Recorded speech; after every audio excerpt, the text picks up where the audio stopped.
Hey everybody, have you heard about the Drunken Peasants Patreon? It helps support the show while getting you some cool perks. Check it out!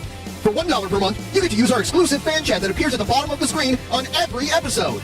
For $5 per month, you get 2 new private shows, including Actual Mania, as well as our back catalog of private shows, plus all lower tier perks. For $10 per month, you get all of our monthly video content. This includes multiple post shows, our monthly reviews, our back catalog of all that content, plus all lower tier perks. For $15 per month, your name will appear in the ending credits of each DP episode, plus all lower tier perks. For $25 per month, you get to take part in our monthly booking committee hangout to help us book our Patreon content for that month, plus all lower tier perks. For $33 per month, you get an exclusive piece of DP merch each month, plus all lower tier perks.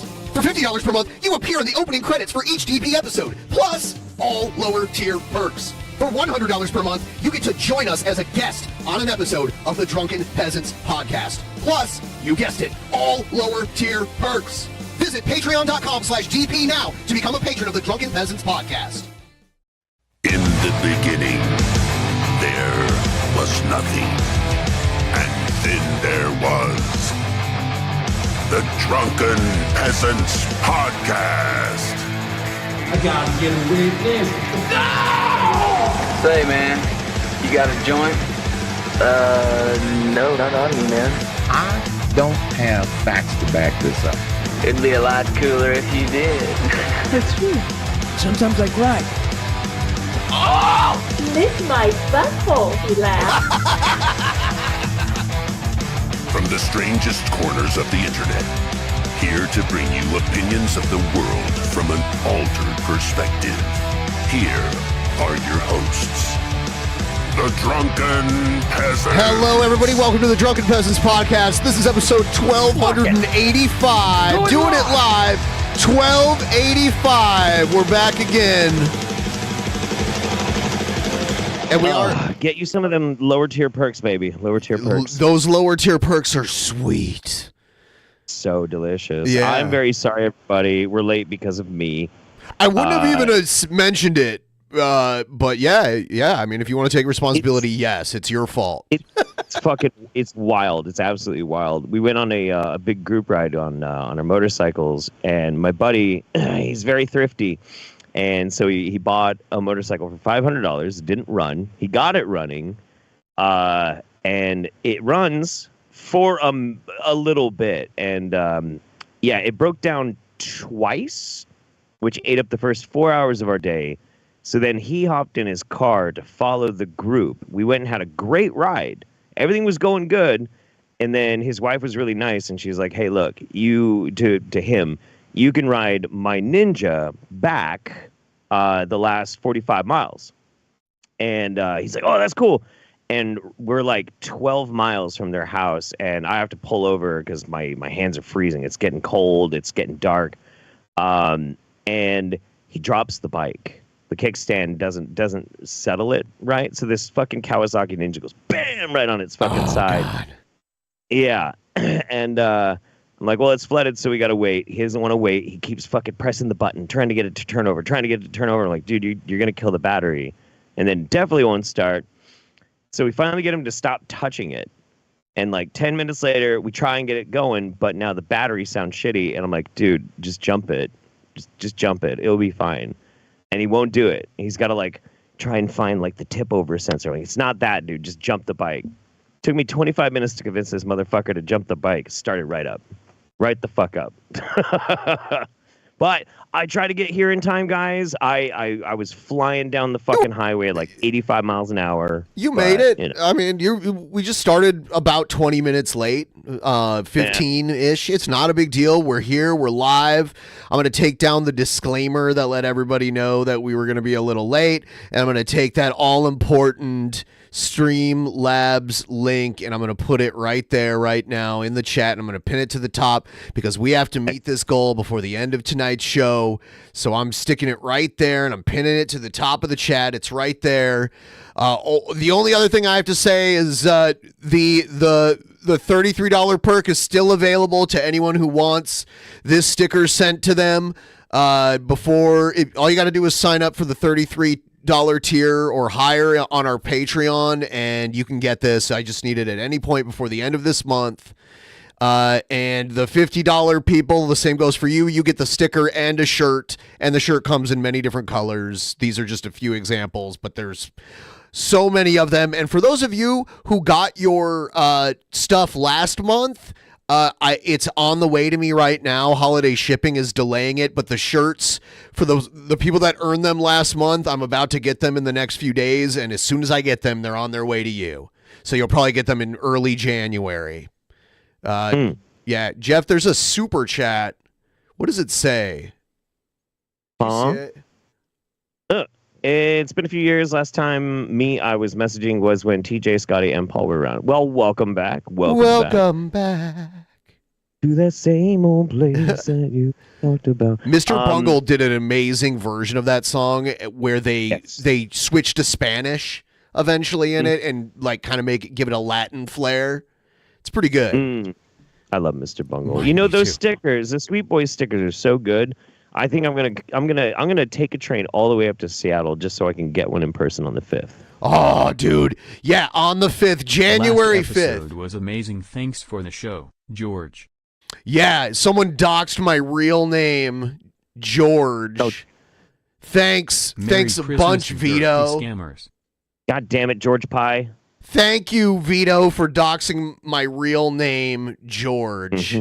I've been able to hide it for nearly a decade, and all it took was one fat PDF file to leak my name. Thanks, Vito.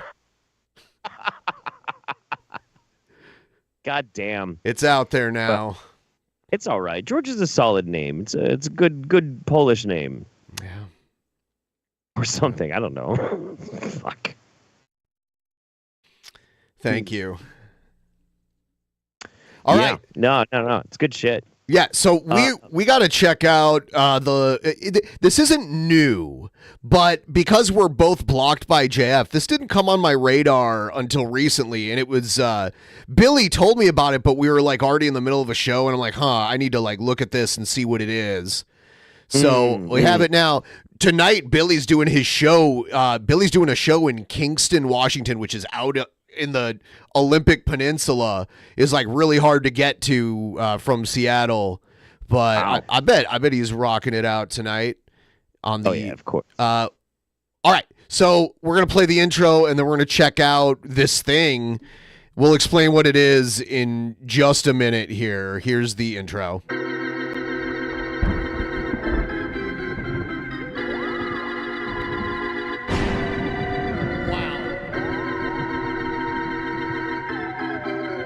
I should turn off that goddamn internet. Oh, don't touch me. Don't touch me. TP, are they going to touch me?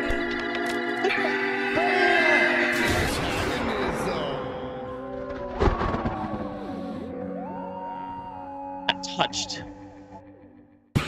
Oh. All right. So here's the thing, and if it's not big enough for you, I guess you could also pull up the tweet and read it. But here's the full thing, right here. Yeah, that's small. Yeah. So I guess I could pull up. Hold on. Give me just a second. I'll pull up the tweet here. Or you can. I mean, if you can send it to me on Discord, I can fucking. Oh yeah, because it like scales when I try to. Yeah, just send it to me on Discord. All right. Just a moment here. Yeah. It is unfortunately not a letter from Mama JF. No, it's a letter that in the letter claims JF asked his new girlfriend, which why do we even need to know he had a new one?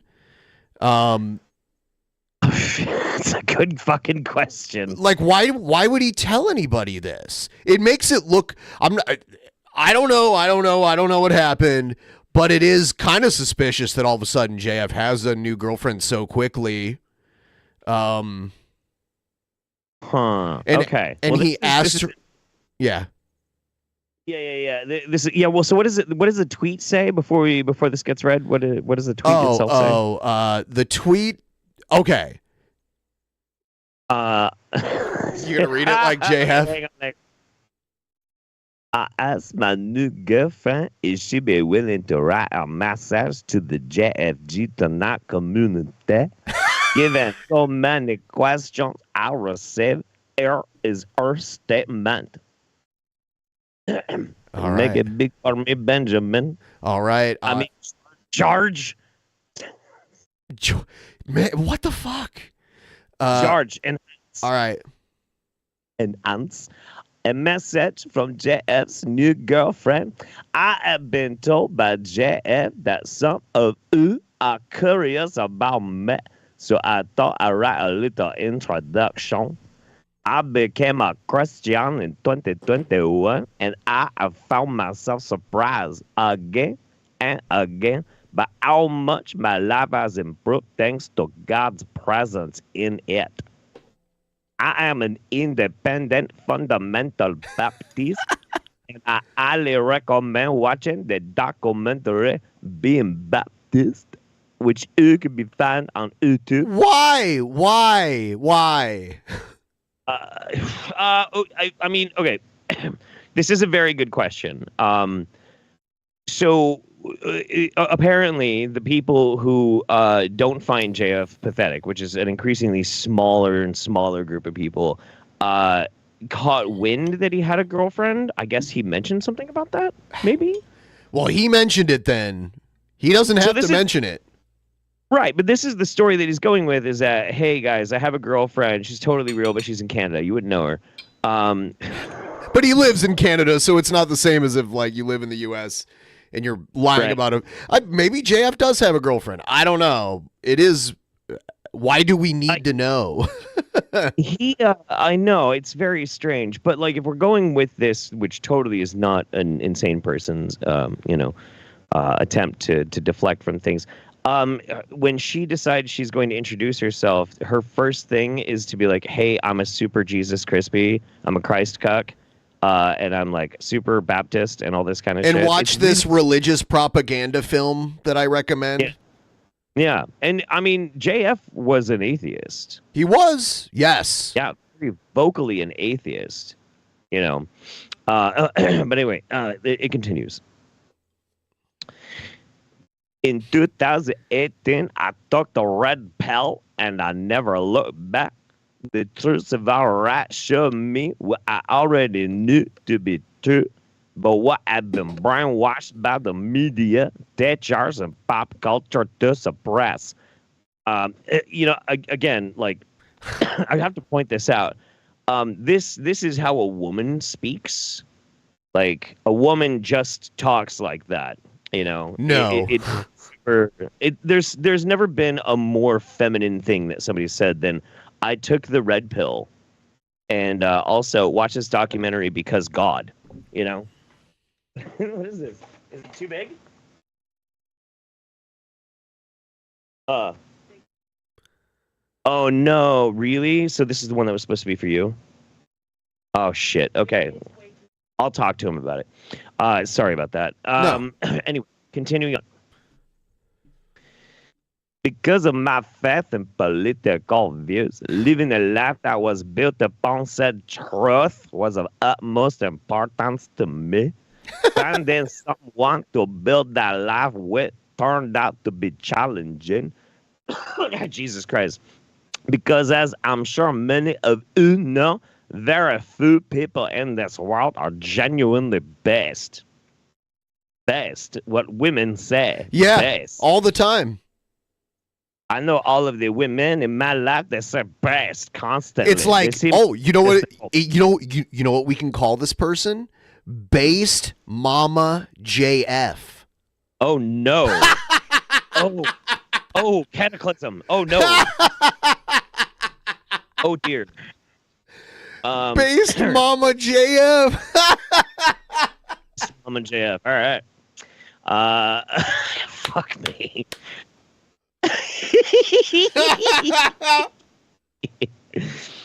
I ended up contacting JF on a whim in the fall of this year. For 5 years, I'd known about him and even watched his show on occasion, but I'd never given him a lot of thought due to the fact he was in a relationship. You know, noted respecter of people's relationships, women. Shit. Don't crucify me, guys. I certainly wouldn't have imagined that things between JF and I would unfold as they have. Is the love of my life, and I'm so thankful for him. It brings out the best in me. I can't wait to spend the rest of my life with him. So, do you think this might be an internet relationship? That's tough. Or is she totally fake? What do you think? We'll get there. Hang on. Don't shoot your shot too quick. So either she is it's an internet relationship. Like this person exists, and it's an internet relationship. It'd be doubly funny if he'd never actually seen her, and it's like a AOL dating. Yeah. Old back in the day, I think we're in love. We chat every night. Have you seen a picture of her? Yeah. I've chosen not to Google reverse image search it because I choose to live in delusion. Or she is real and there, but she doesn't want to be involved with the internet, which also does happen. And I'm just spitballing this here. New poll in the chat, by the way. JF wrote this, and that is 100% what happened. So I'm not even gonna fuck around. The poll is JF's new girlfriend, IRL girlfriend, internet girlfriend, or fake girlfriend. Which one are you leaning towards, Jeff? Well, I know. Oh, you know. I have the insider information. True. There are things that I objectively know in this universe. Number one is that JF Gariepy allegedly killed his wife and chopped her body up and put her in the garden or the forest. Allegedly. And that this is 100% JF writing fan fiction about himself, shipping himself and based new Mama JF. Based Mama JF. Yeah. Jesus Christ. And he's just trying to show off to his friends, all of his friends. She's totally real, guys. Totally real. She's totally real. No. Everyone like the stream, please. If you haven't already, please give the stream a like. So I do have some of JF's recent stuff he's been working on. I thought maybe we could check it out. Let's I mean, fuck, why not, dude? And I'll keep the poll open till the end of the JF segment. So if you guys want to give us your opinion, there are 11% of the voters right now, 12% that think it's a real girlfriend. I'm glad to see Heather S. found a lovely man like JF to date. Hopefully she doesn't get Hosterios fired again.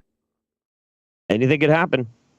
Who's Heather S? That somebody pretended to be a woman journalist to get Asterios fired from his job, allegedly.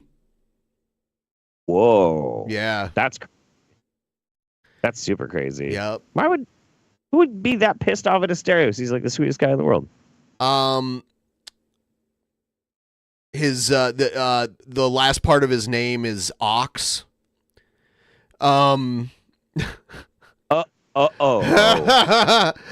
Here comes okay, skipping that.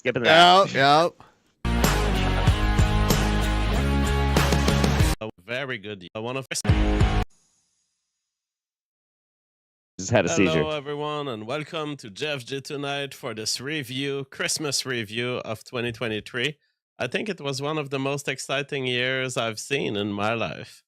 One of the most white-pilling moment, a reversal of the oppression against the right. So he's talking about pilling, colored pilling. He said white pilling this time, right? Oh, did he say white pilling? I think he did. Hold on. Let's check out. I mean, yeah. Hold on. Hang on. Hello everyone and welcome to Jeff G tonight for this Christmas review of 2023. I think it was one of the most exciting years I've seen in my life. One of the most white-pilling moment. White-pilling moment. See, one thing about Quebecois is they constantly mix up singular and plural. Yes. They'll put an S at the end of a singular word and forego the S on a plural word. They mix that up all the time. It's a common thing that they do. That's part of their accent. Right. And like, okay, so black pilling is being like nihilistic about the future and having no hope and being doomer and shit. So I guess white pilling is supposed to be like being hopeful and happy, but also why use pilling as it's so fucking cringe. When I heard it, I took it as white nationalist pilling. You know? Nah, I don't think so. Okay. I think he has a little bit more finesse than that. And I don't quite. A reversal of the oppression against the right. And overall, it was a very good year. There's much to be celebrated. There's lots of... A pretty good year. Mama JF disappeared that year. The mother of your children is missing. This year, and he's saying it was a good year. Pretty good. And apparently, like, his kids are somewhere. Nobody fucking knows. But, like, no, it was a great year because the oppression of the right has ended. Like, well, now they have step-based Mama JF. True. I don't even know if those kids are real. That might just be I don't think they're totally real. Narratives that fall, of course. In the last few years, we've had the COVID narrative. It's two iguanas. It's two iguanas that they both accidentally let starve one weekend. They're bearded dragons that they took outside on their shoulder and they ran away and froze to death. That's what it is. That was who their children were. Crumble. I grew up watching Spanish soap operas. Now I'm catching up. Recently got into Cheers. Took an instant liking to Coach. And of course he dies 3 seasons But in. Woody is basically Coach, just like younger. Yeah, same that's true. General character. The narrative of the COVID authoritarians. But then the establishment is taking one loss after the other. And it's going well for the right. It's going well for people who used to be oppressed on social media. We now have free speech on the internet. I didn't expect that reversal to be so swift, so much so that we can enter in 2024, which will be a big year. What is he even talking about, though? Like, free speech is now back on the internet. Like, what the fuck does that even mean? I mean, like, okay. I think he's a seller of doom and gloom. You know what I mean? I suppose, but it's strange because, like, YouTube is still as censorious as it always has been. I mean, unless he's like he moved to Rumble or some shit. I think he's on Odyssey mostly. I don't know if he might still be on YouTube. Yeah, I don't know. I mean, but like, I don't see any of these big, legislative changes that happen where it reinstituted free speech on the internet. It's just like a stupid dog shit thing that you say, so your followers will be like, "Oh yeah, okay, yeah," and they're like, "Oh, free speech is under attack," but this year it got better because we're winning, guys. They're against us, and the odds, basically, is what he's doing. I think you're probably right. 2024 will be... I mean, now, these days, even the big YouTubers censor out swear words and stuff. Yeah. Not me, though. No. Inevitably, it will be the clash of Trump and everyone who hates him. So today we will talk about everything we've seen, and perhaps more close to the 1st of January, I will be doing more a predictive stream about 2024 and what I expect. Merry Christmas to Hal, says Based Saxon. Grace. Based Saxon. I love free speech. It makes the Aroftards easier to spot. True. Yeah, no, for sure. It's, the only thing that drives me nuts about the whole freedom of speech thing, and I've said this before, is freedom of speech is a great idea. It's a great idea. And also, First Amendment and free speech are not the same thing, first of all. But the notion of free speech is a great idea. But what happens if you go outside and 99% of everything you hear, or 99% of everything you see on the internet is a lie? Well, free speech means people can fucking say it. But if everything's a lie, then what's the fucking value of it? The notion of it, the philosophy is good, but the practical application of it unilaterally, usually a fucking disaster. It's crazy. The First Amendment is mainly like, I'm allowed to say I think the president is a fuck up and I don't like the government. I think the government should not exist the way it is, and I can't be thrown in jail for saying it, because in the colonial days, if they talk shit about the king or anybody involved in the British government or local government for that matter, you could just go to jail for it. Absolutely. Yeah, it's the government can't suppress your speech. Right. And that's all that means. It's not really like we all have free speech. Says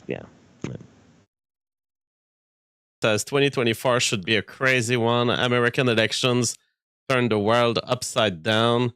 Yeah, it's going to be fascinating because Trump has been disappointing as far as being a president, but one thing he does know how to do is how to run an election, and he seems... I wonder what about Trump disappointed JF? I am curious about that as well. Yeah. To be going. He didn't build the camps fast enough before his second term.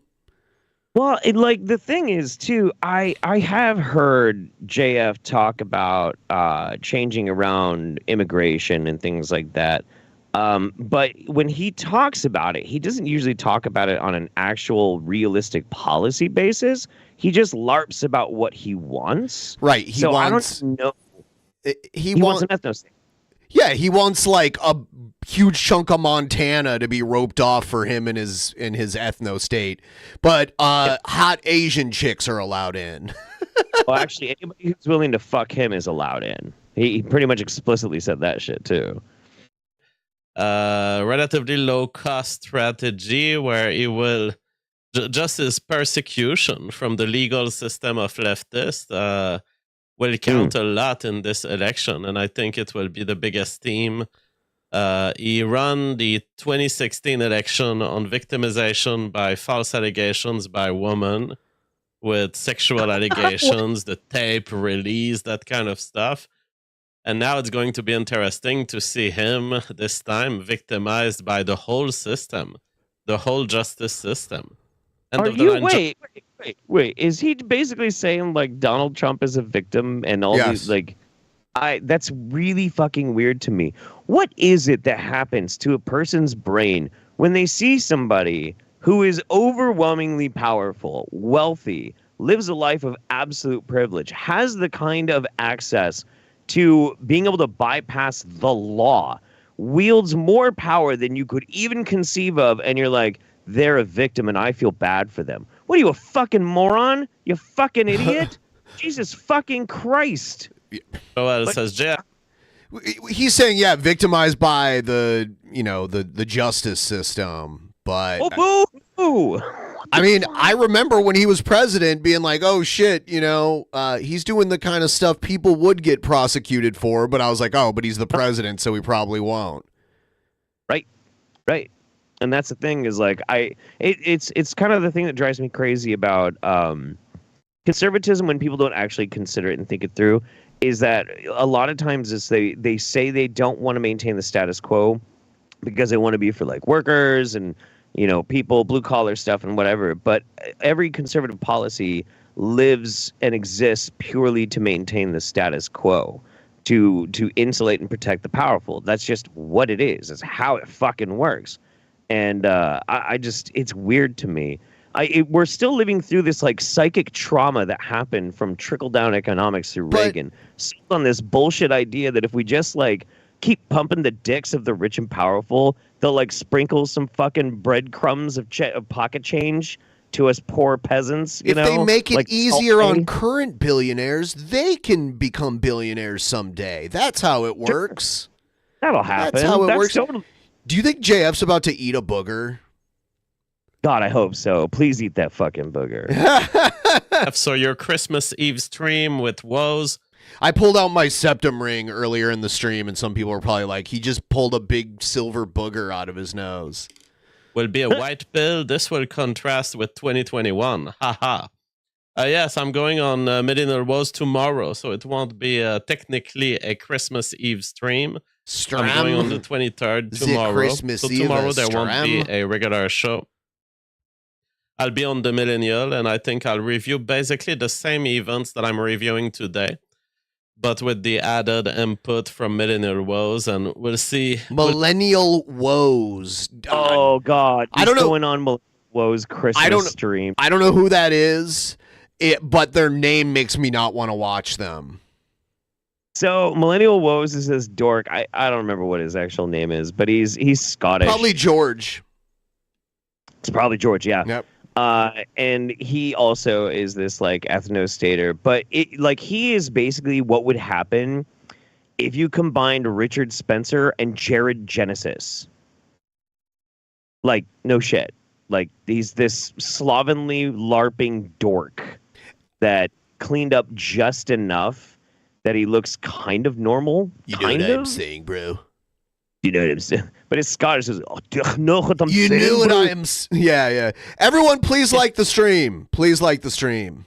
See if we stand equally white-pilled. But last year, Millennial Woes had told me to be more white-pilled because he didn't want to make people depressed like my black-pilled appearance of 2021. But last year I came in with lots of energy and I made a white pilling case for 2022. So I'm sure I can do an even better white pilling case for 2023.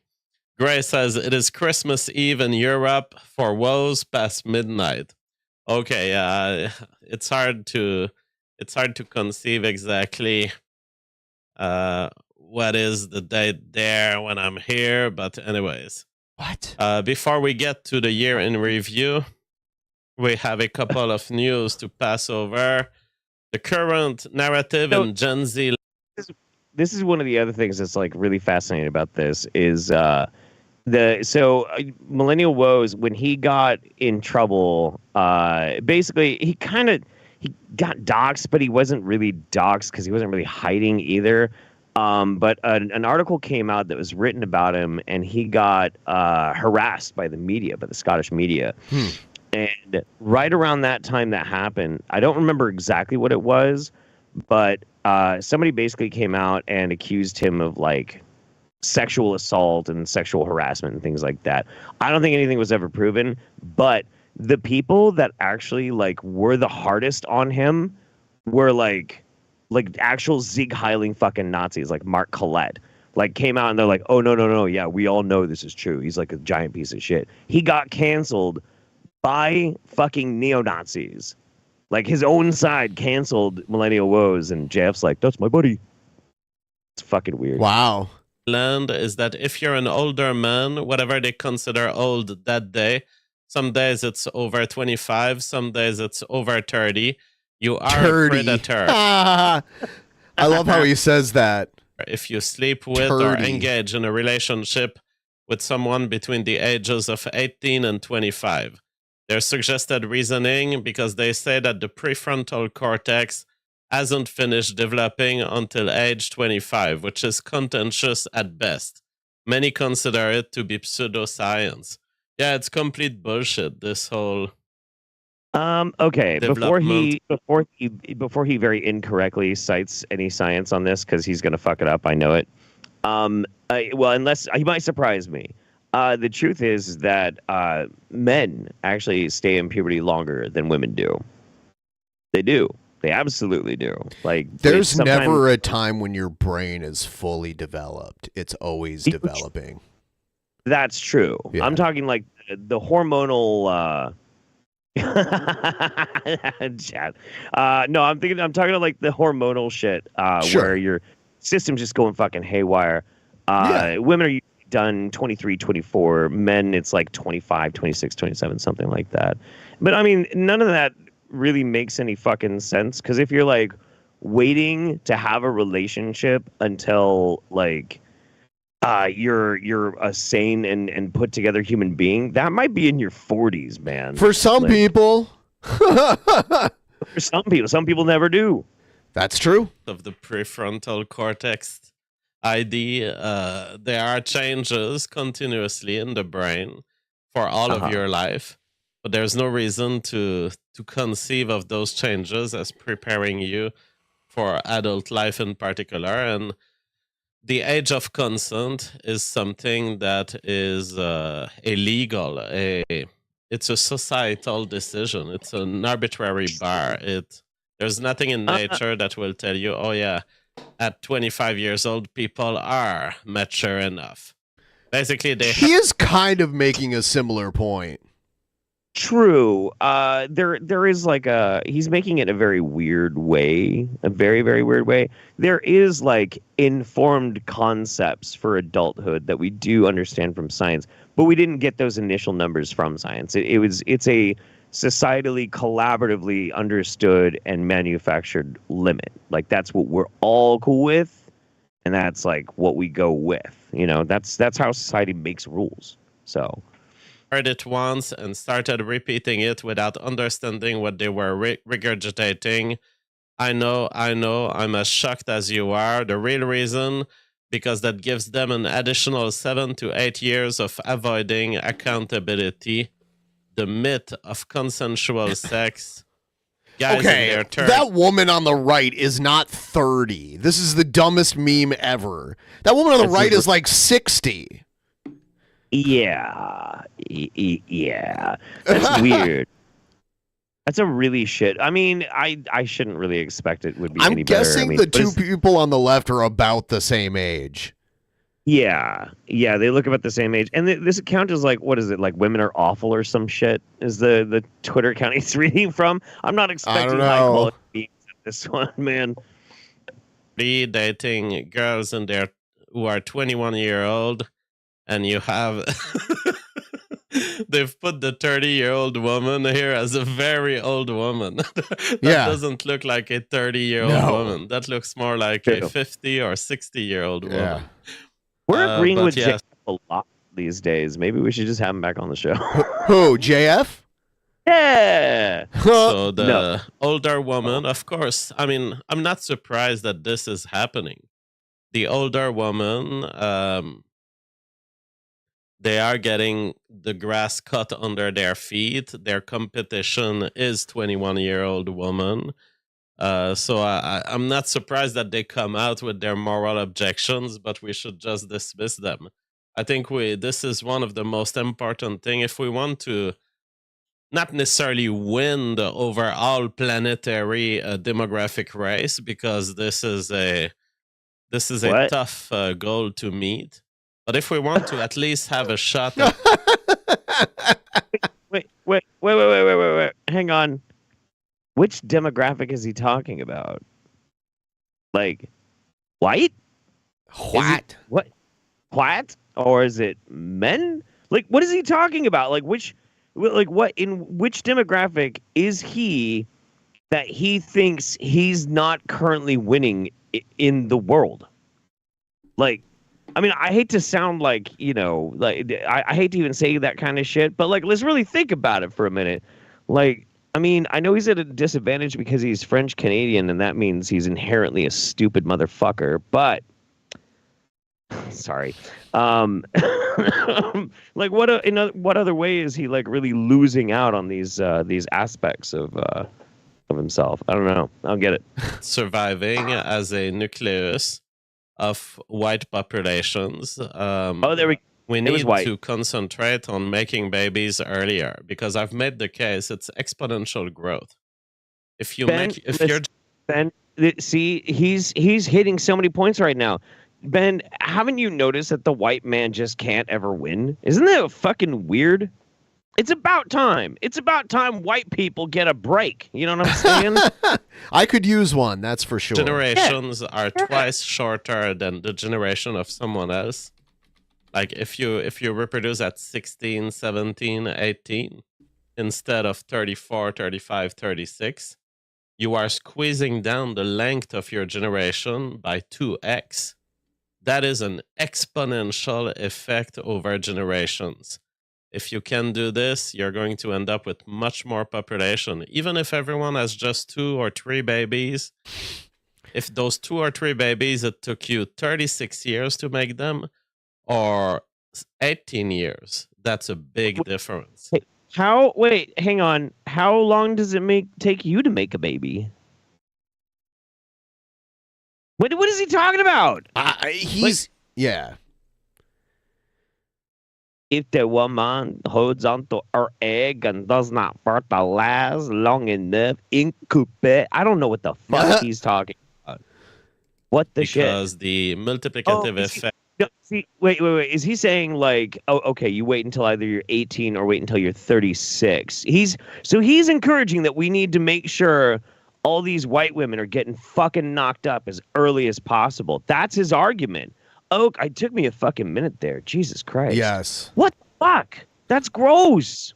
Like the across generation, the exponential growth of the population will be amplified by the shortened duration of your generations. Frog Eyes says, oh, fuck yeah. Older broads, super resentful if you're an older guy with a fit young thing on your arm. I'm sure the guy that sent that super chat is just Alpha Shad male. Alpha Shad male. Just so much pussy just dripping off of him. Yeah, and that is just how it works. That is how nature works. We should not fall for the social pressures against it, because that's the reality. We see it in the genes. Basically, women have been fucking older men forever. So that's the situation. Chuck Garrity says it would be for the best This sounds like Cope, because he realizes he's getting older and like his already drastically diminished and dwindling fuckability is like edging close to zero. He's spiraling the drain. So it's good to make all these excuses why all these young, impressionable and stupid young women would let him knock them up full of babies. So babies, all of humanity, if we did. Absolutely. There are people who are enraged. People are asking how old JF is. I think he's probably like 38 or 39, something like 38, 39. He's younger than me. He's actually 58. You see, Gremlin's age different. At the melee actions as he takes power in Argentina. Javier Milei continues his fascist rampage in Argentina. He has authorized the privatizing of all remaining state-owned industries. That's his donors cashing in. He has also authorized the sale of all social housing and removed all rent controls. It is going exactly as expected. I read this and I thought, wow, that's cool. I thought this was a praise of Jeff. This guy is completely tearing apart the society inside out, upside down. I think isn't this guy like an ANCAP or some shit? Yes, he is. Yeah. And Jev's like, yeah, that's a beast. Oh yeah, he likes him. Yeah, I've watched other videos where he was praising this guy. You ever seen the video of him with the chainsaw? Yeah, it's fucking nutty. Of course, Jeff likes it. He doesn't live in Argentina. Of course. Yeah. Actually, we watched the video where JF was talking about him because he called Argentina a small country, and we looked it up, and Argentina is a huge country. That's right. Yeah, it's fucking massive. Yeah. But this guy says, no, that's a socialist. He's enraged. He's complaining about these things. I was sure that he was celebrating these things.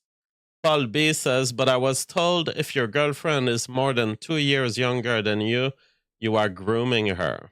Oh yeah, that's horrible when they develop these concepts of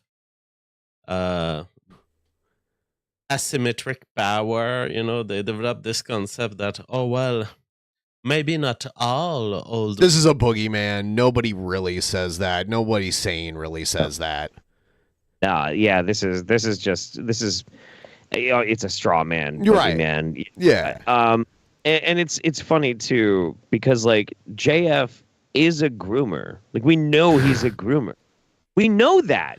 We know there's fucking court documents. He groomed a woman who was incapable of being able to make a sound decision at the time, and he lured her. Like, he is a groomer and a predator, allegedly, and a murderer, allegedly. Allegedly. And writes his own fan fiction. It's totally real girlfriend, allegedly.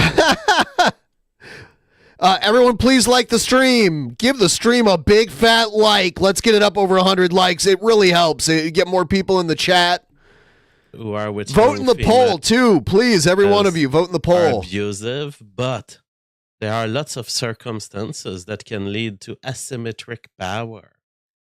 That is absolutely ridiculous. We need to completely eliminate this social guilting. We have etiquette in Japan. It's called love, you idiot. I think it's social gelding. Apparently in Japan, you cannot go to the gym and wear these sexy things that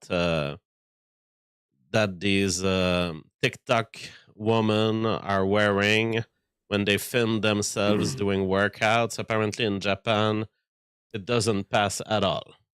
If you are coming to Japan and planning on going to the gym, let me just warn you, do not wear a matching set. Do not wear a cute little outfit like this. I know that we all love them. I feel so super cute right now. But if I wear something like this to the gym, Japanese people literally treat me like I have whore written on my forehead. Like, they stop and they look at me and they're like... They are like more modest there when it comes to like politeness and just like regular public etiquette. Why is that funny to him though? Like, that's strange. Huh. Treat her like she has whore written on her forehead. Maybe that's the solution. What the fuck? Like, I've forgotten to get dressed. This is how I dress now. Now that I've been living here for a year, when I go to the gym, this is how I dress, like all the other Japanese people. This is the vibe. This is the vibe. Hang on. Okay? Aha. The pants with the leggings. So they are intentional.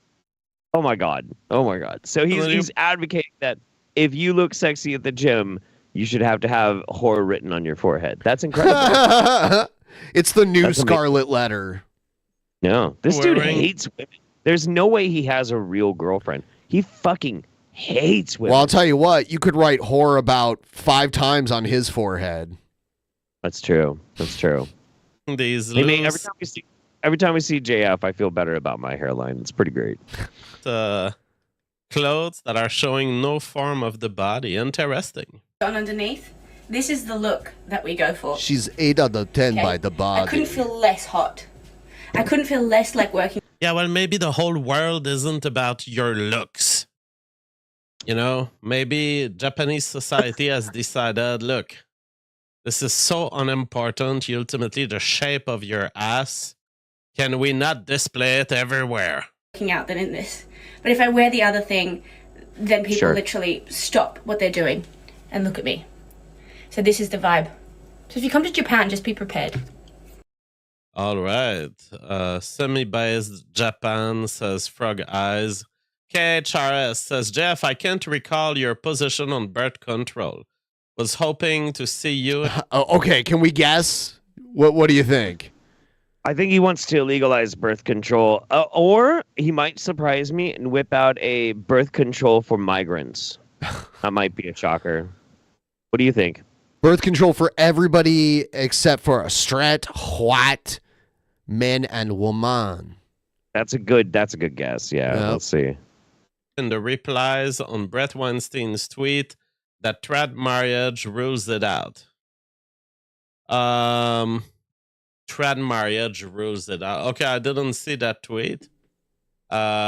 Yes, if you are in a traditional marriage situation where people don't have sex before marriage and people marry to have sex and to make babies, and the sex is meant to have babies.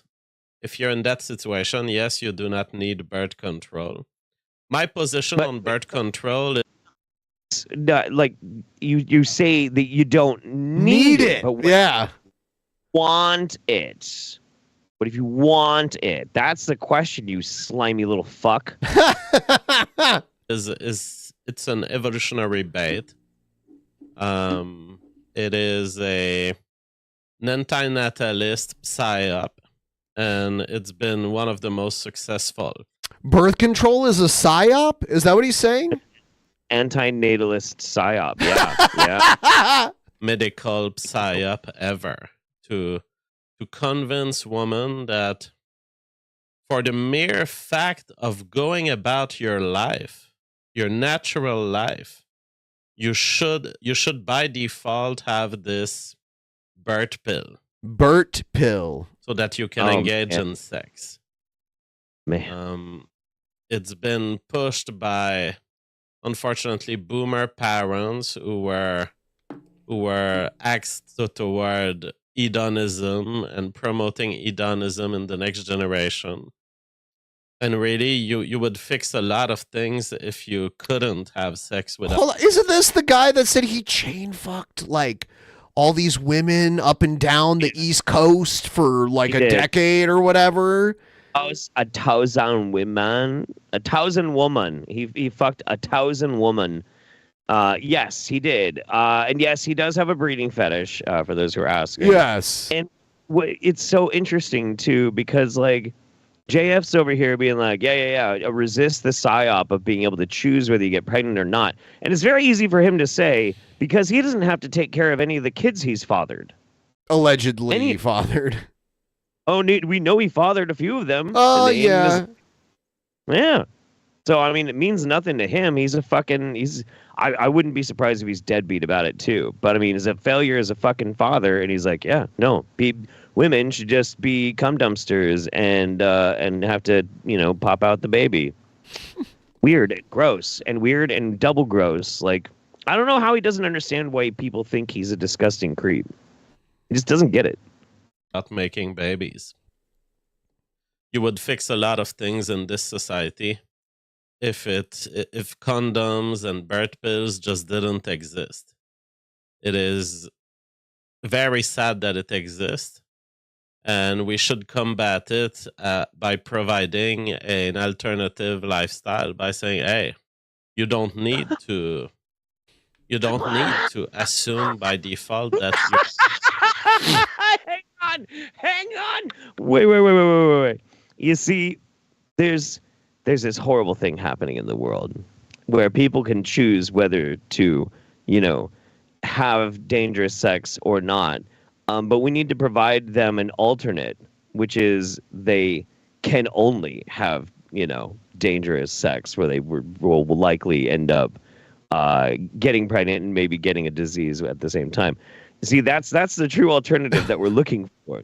It's not having the choice to have safe sex. No, that's not the real choice. We need an alternative to that choice where we just remove that choice. This is fucking gigabrain logic. It's amazing. This is where his journey has led him to. Yeah, well, he needs to empower all of those women that have to empower all these women. Look, ladies, you don't have to not make baby. You can make baby against your will. Isn't that exciting? Like, what the fuck? What the fuck, dude? Your reproductive system needs a fix to be exploited because that's all that it's going to lead to. The only reason why you would want your sex to happen without having the babies is because you want to exploit your sex for something it's not been designed for. He's never had sex that he enjoyed either. That's also been confirmed a while ago. He doesn't know how to have sex where it feels pleasure. Well, there was that whole video that made the claim that he was secretly gay and like laid out. Yeah. Yeah, there was a lot of compelling evidence in that, which is why he couldn't have killed Mama JF, because he is indeed a rampant homosexual that hates himself. I don't know about that, but I do know he does not enjoy sex. He doesn't enjoy any kind of sexual pleasure. To exploit it, to have experiences, to enjoy your life, to discover new people. But all of these are things you should be able to do without sex.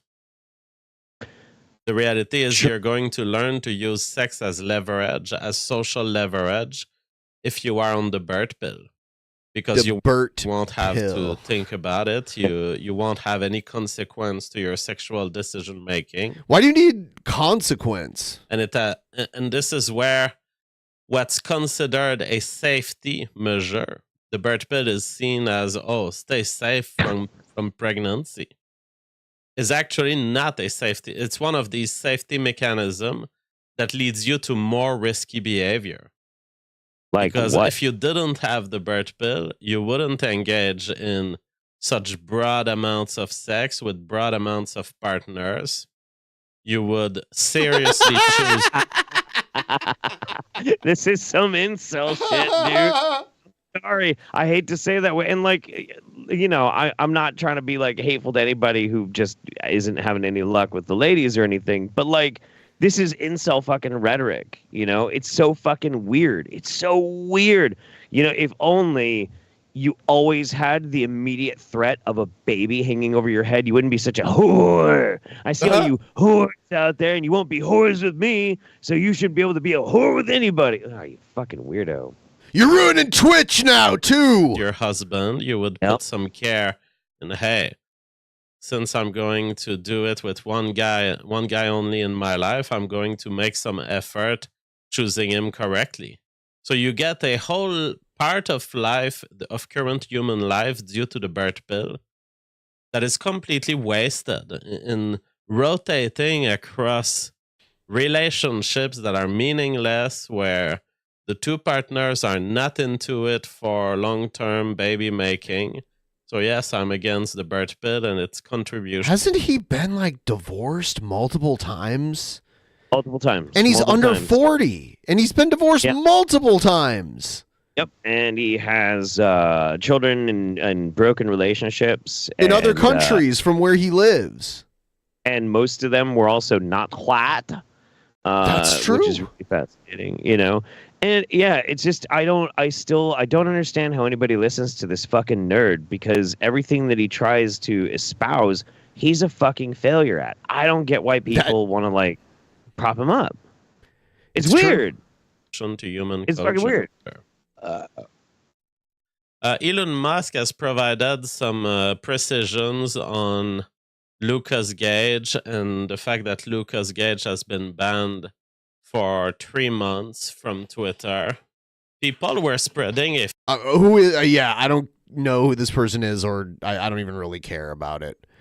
So Lucas Gage, he sees his dude. He hates Jews. Whatever. Oh yeah. So he's banned from Twitter. That's news everyone cares about. All right. Yeah. So there, I got another JF video, but maybe I'll just save it for maybe even later. Well, you know what? Let's check out a little bit of it. How about that? All right. And by the way, if you want to help us reach our goal, please use the link pinned in the top of the chat. Send us a couple bucks and tell us what you think of all this, and is the weird letter that JF told his new girlfriend to write.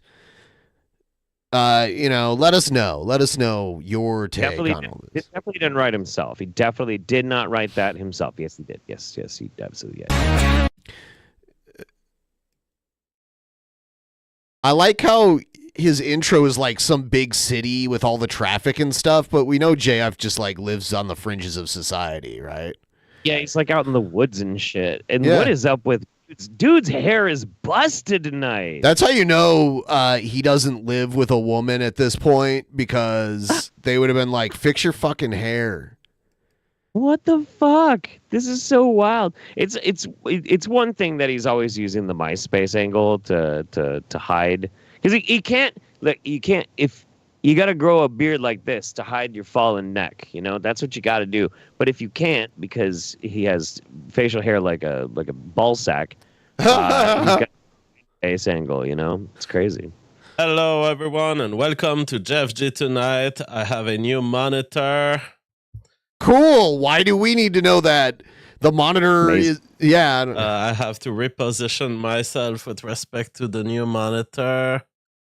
Why not do that before you go live? New camera angle. See, when I got a new monitor, I fix the camera angle and everything. This is something Jared does at the beginning of every one of his videos. Let's go and guys. Just gotta adjust my camera and turn on the light so there's a big glare. Yeah. So Mike sounds funny. I don't know. I've been facing technical issues for a whole week. So lots of things might. Does he wear the same? He is like Jared. Does he wear the same shirt every stream? It looks like he's wearing the exact same shirt, and he also looks like they gave him a swirly. It looks like he jerked off in his hand and like used it as hair gel. Yeah. Chasing Amy kind of shit. Yeah. I have to get ready for the show. Pick my nose, eat the booger. He's doing it again. Might be off, but we're getting there. Yeah, I bought a new monitor because this one was a good 28-inch. It was good, high resolution and all, but it started. Something went bad with the power supply of it, I think, and there was a line of shadow at the top and a line of shadow at the bottom of the screen. This is awesome. Yeah, like I don't think it's something I could easily fix without. Right, your monitor broke. It gave out something and it stopped working, and you had to get a new one. You didn't like you could have just mentioned it, but you don't have to like tell a whole story about it. I don't think it's worth the story. It's very uneventful. Cool. You had to buy a new monitor and you had to adjust a couple things. Of having parts and everything, so I went. Yeah. No, you guys are right. It was something about Mary was the come in the hair thing. Chasing was the one Kevin Smith movie I refused to watch. And straight to Best Buy to get it replaced immediately today. I was forced to take a slightly lower resolution because they didn't have any available true 4K. And I needed it for tonight. And on top of it, I was forced to pick one of these demonic curved monitors. I can't believe I have a curved monitor. He has a curved monitor. He called it demonic. That's weird. Why is it demonic? Those things are kind of cool, but like you have to have the right setup for them. Otherwise, they're just I don't like them. It'd be cool if you could use it as 3 monitors in one. That would be cool as a workstation like that. You know, you have a center one and you have a monitor on each side. I have that with 4 of my monitors. Like it's one big monitor, but it works as 4. I have currently 5 monitors pointed at me. Yeah. It's ridiculous. It's the monitor segment. Yeah. JF, tell us everybody's favorite segment. JF, tell us more about your monitor. It's the G5 Samsung 27-inch QHD. Man, curved monitors. Oh, it's a good one. Yeah. Anything else? Anything else you want to tell us about it? It's so weird. Now I'm getting used. My brain is getting used to it, but it's so weird. What's the gain here? I mean, if I had a monitor that's like 2 meters long, of course I would want it to curve around me because then I would have to look left and right. But for a monitor that's right in your face, why would you want it curved? I don't get it. Anyways, it seems to be working tonight. So, and there's also, and I think that Speaker's Corner. So did he go to a store to buy a monitor and the only monitors they had were curved? Because I find that hard to believe. I find that really hard to believe too. Yeah. Maybe somebody gave him a monitor or something. I have no idea. His story didn't make sense to me, but he made it sound like his only choice was to get a curved monitor. And he doesn't even understand. Yeah. I don't know. Was a mic troll because I think the mic is sounding okay. Daryl says, bro, I don't like gaming on curved monitors because it's weird if you're not perfectly centered. I mean, if I wanted to buy a monitor, I could literally order any monitor in existence from Amazon and have it delivered to me. So I don't understand it, and they can deliver pretty much anywhere in North America. You know, and I mean, they also exist in other continents too. But yeah, I mean, I don't understand why his only choice was a curved monitor. It sounds like bullshit. Yeah, it's like it's not increasing the quality of anything. You're just curving back into space, the middle of the screen. Why is the middle of the screen? Why does it have to be further away from me than the side of the screen? I don't get it. Then why'd you buy it? Why this was not your only choice? I'm so confused. Red's asking, isn't he rich? I thought he was crypto rich. Well, that's kind of the thing. Maybe he was crypto rich. He lives in a woodshed now. Look at all the wood. He does. So like he's probably renting the woodshed behind someone's house right now. That's where he's living in and streaming from. I have to cuddle with the Canadian rats to survive the winter. Feeling the integrative experience. That's actually a perk of his employment. He gets free firewood to keep his little wood shack warm. True, that's a perk. That's a perk. Thought that Windows was handling these monitors in some special way that would create an illusion of non-curved space. Somebody was saying that he's living rent-free in our minds. Well, that's the only place he can afford. Well, there you go. It's literally just a curved screen. You literally see the taskbar of Windows at the bottom. It's curved. It's not straight. Now everything is curved. My face is curved. Streamlabs OBS is curved. Why? Stephen Robinson says it's like a curved earth. Fucking sucks. Oh, is that what it is? It's a war with the flat earthers. Dino Logovich says, JF, things went wrong with tech right when you plugged in the Bitcoin clock. Someone mentioned this a few days ago, and I agree. Ditch the clock, JF. Certainly, I've developed suspicions because so much has gone wrong. It's never been happening before. What? He plugged in a Bitcoin clock and a bunch of stuff went wrong? Is that what he's saying? By the way, please like the stream. And Jeff will be back in here he is. He's back now. So I could have sworn I just heard JF say that he plugged in a Bitcoin clock and things started breaking after that. The fuck is a Bitcoin clock? I don't know. He was hold on. Maybe we'll hear it again really quick here. Sorry, I agree. Ditch the clock, JF. Certainly, I have. They said as soon as he plugged in clock. Oh God, I don't want to go too far back. There we go. It's a war with the flat earthers. Dino Logovich says, JF, things went wrong with tech right when you plugged in the Bitcoin clock. Someone mentioned this a few days ago, and I agree. Ditch the clock, JF. Certainly, I've developed suspicions because so much has gone wrong. So he plugged in a Bitcoin. I don't know what a Bitcoin clock is. I think it's probably one of those stock monitor things. Yeah, I think Red's probably right. Huh. It's like one of those things that like it'll just monitor the price. And you can like look at it and see it. It's like a market ticker. Yeah. That so much has gone wrong with his clock. Yeah, it ruined his tech. Like with tech too. He had all these tech issues, and it's due to the Bitcoin clock. It's never been happening before. It's like the Annabelle doll of Bitcoin clocks. About the block clock and its drain on power, and the kind of power supply issues I've experienced in the last week, and the need to change my electricity bar and the breaking of my screen. All of this seems to point to some power issue, and I'm in an isolated room of the home for this studio. The woodshed. The studio. He's got a pile of firewood next to him.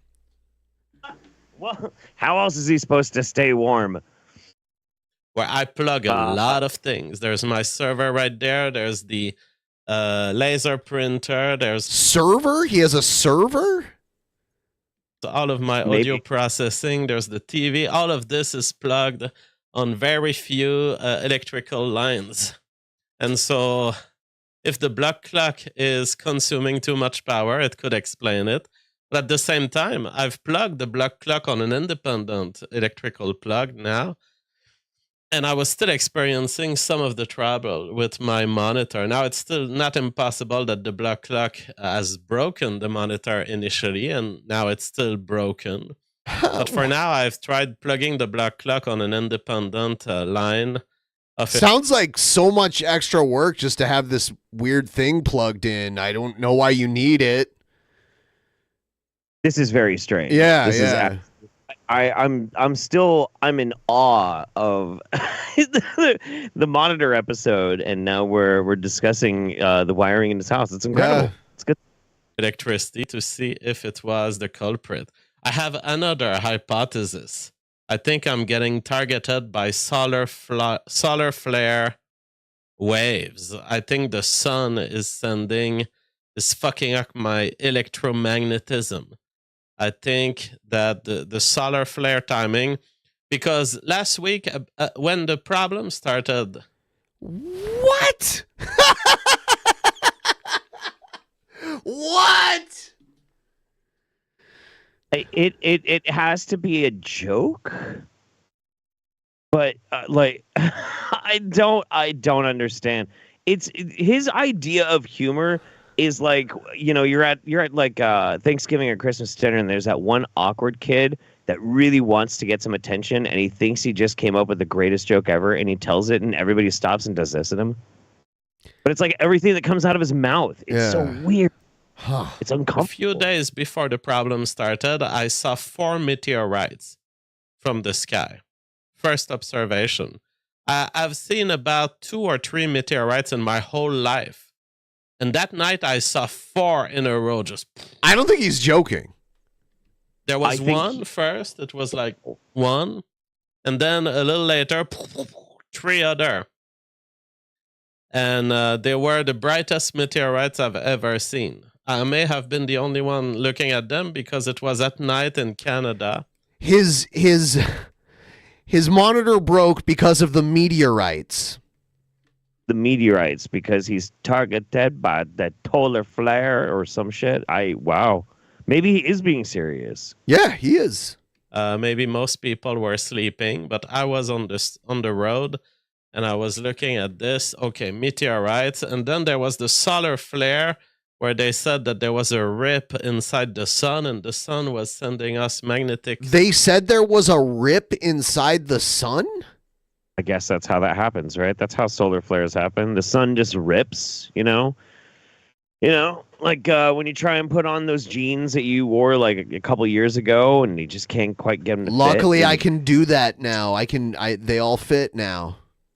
I'm not speaking from personal experience at all. I'm back wearing medium t-shirts. I was at XLs, and now I can wear medium t-shirts again. Rationing the Spotify Yes! episode, but the sweet bois got me through the holiday workload at Amazon. Listen to the Hague debate at 0.8 speed, which made some of the things he said sound that much more insane. Yeah. Oh, that was a lot of fun. This is going to be a very long Jared laughing section.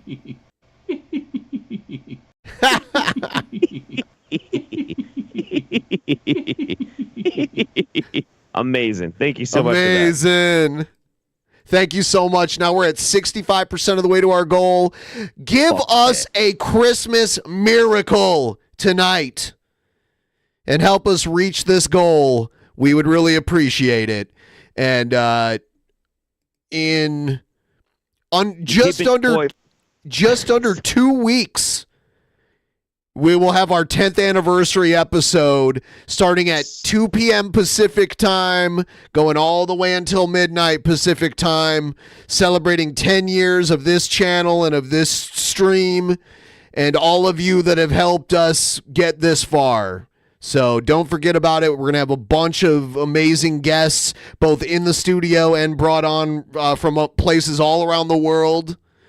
We're going to have some guests from all over the country and from Europe and from Australia.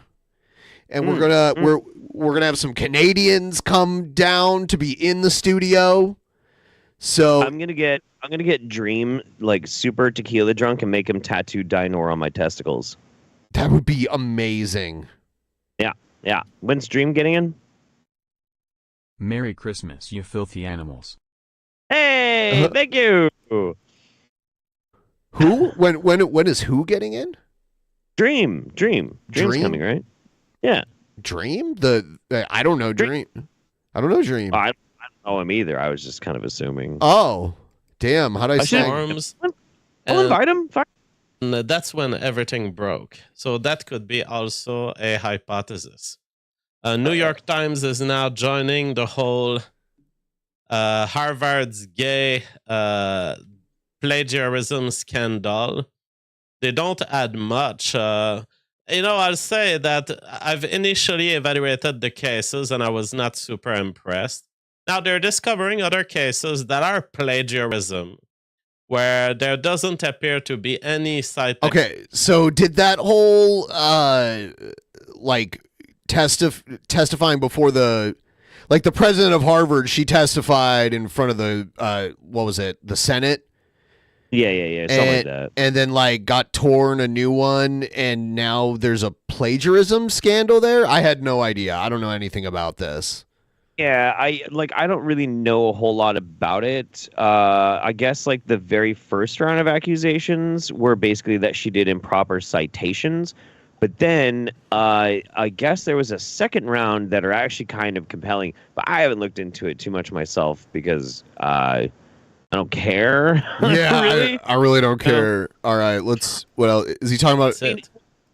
I will say this, though. Obviously, if somebody is a plagiarist, then they should be held to account, of course. But should anybody really be that surprised? Oh, but it's Harvard. Yeah, but Harvard is obviously run by rich, influential fucking people. Give it time. As AI progresses, everyone's gonna be using AI to write their papers for them. Oh yeah, and you won't be able to tell. Yeah. It's fucking bananas. Yeah, these are live show, and I tried to money shot on Jeff, but instead got it on JF. I need to work on my aim. Let me tell you something. Try again. The real money shot is a full-on Jared 2 minutes of he. That would seal the deal. At a cool crisp 102. That's the real money shot. That is a money shot. Yeah, because he'll play for 2 minutes. Jesus fucking Christ. Someone dropped it. Well, one time I got up to go to the bathroom and someone dropped it. And when I came back, it was still playing. Why is the New York Times going after her? Of course, it's because the New York Times is trying to go on a witch hunt of anyone who's not Zionist enough, and she has been judged not Zionist enough. Is that why? That's what it is. It's so weird, how this whole situation, and this is not the first time it's happened. It's any time any of this shit pops off over in Israel and Palestine and shit. Yeah. How much certain little factions of both the left and the right break off and then start fucking beating the shit out of each other. It's fucking bananas, man. Yeah. It's really crazy. It's true. Yeah. Francis V says, Jeff, did you check into Electric Universe like I suggested so many times? Well, I checked into it, but it's I checked into it years ago. And I'm all excited about the Electric Universe, but I need data. It's not enough. What was that? What the fuck is the Electric Universe? I have no idea. It sounds like the name of a band from the 70s. Yeah, it really does. These guys of the Electric Universe, they're saying, we have revolutionized physics, and these people have been ignoring electromagnetism for years, and we brought the attention. Okay, that's good sales tactics, all, but I need science. I need You need to tell me what it is that we understood with the electric universe that we didn't understand. Gene Gariepy and the Electric Universe.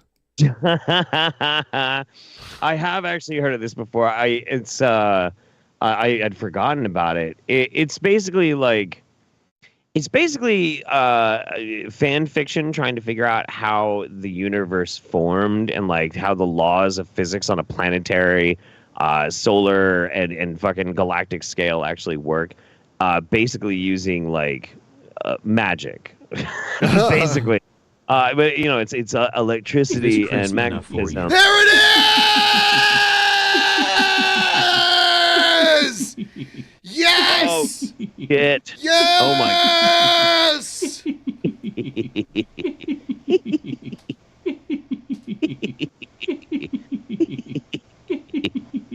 It's so good, dude. It's so good. Oh my god. Aww. Are we doing dogs? Shit.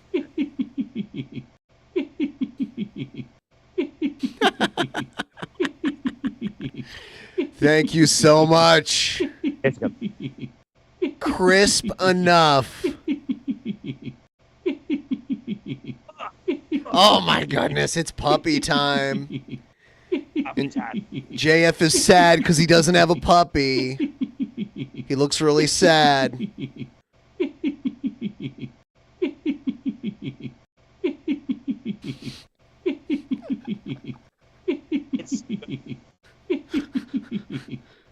It's almost done.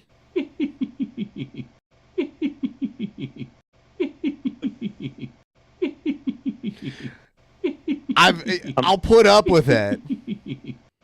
Oh, it's so good. No, it's amazing. Yes. It's just it's the best. Because now we're at 70, almost 80%. That was really awesome. what we needed. I know Teddy Rubskin loves it the most.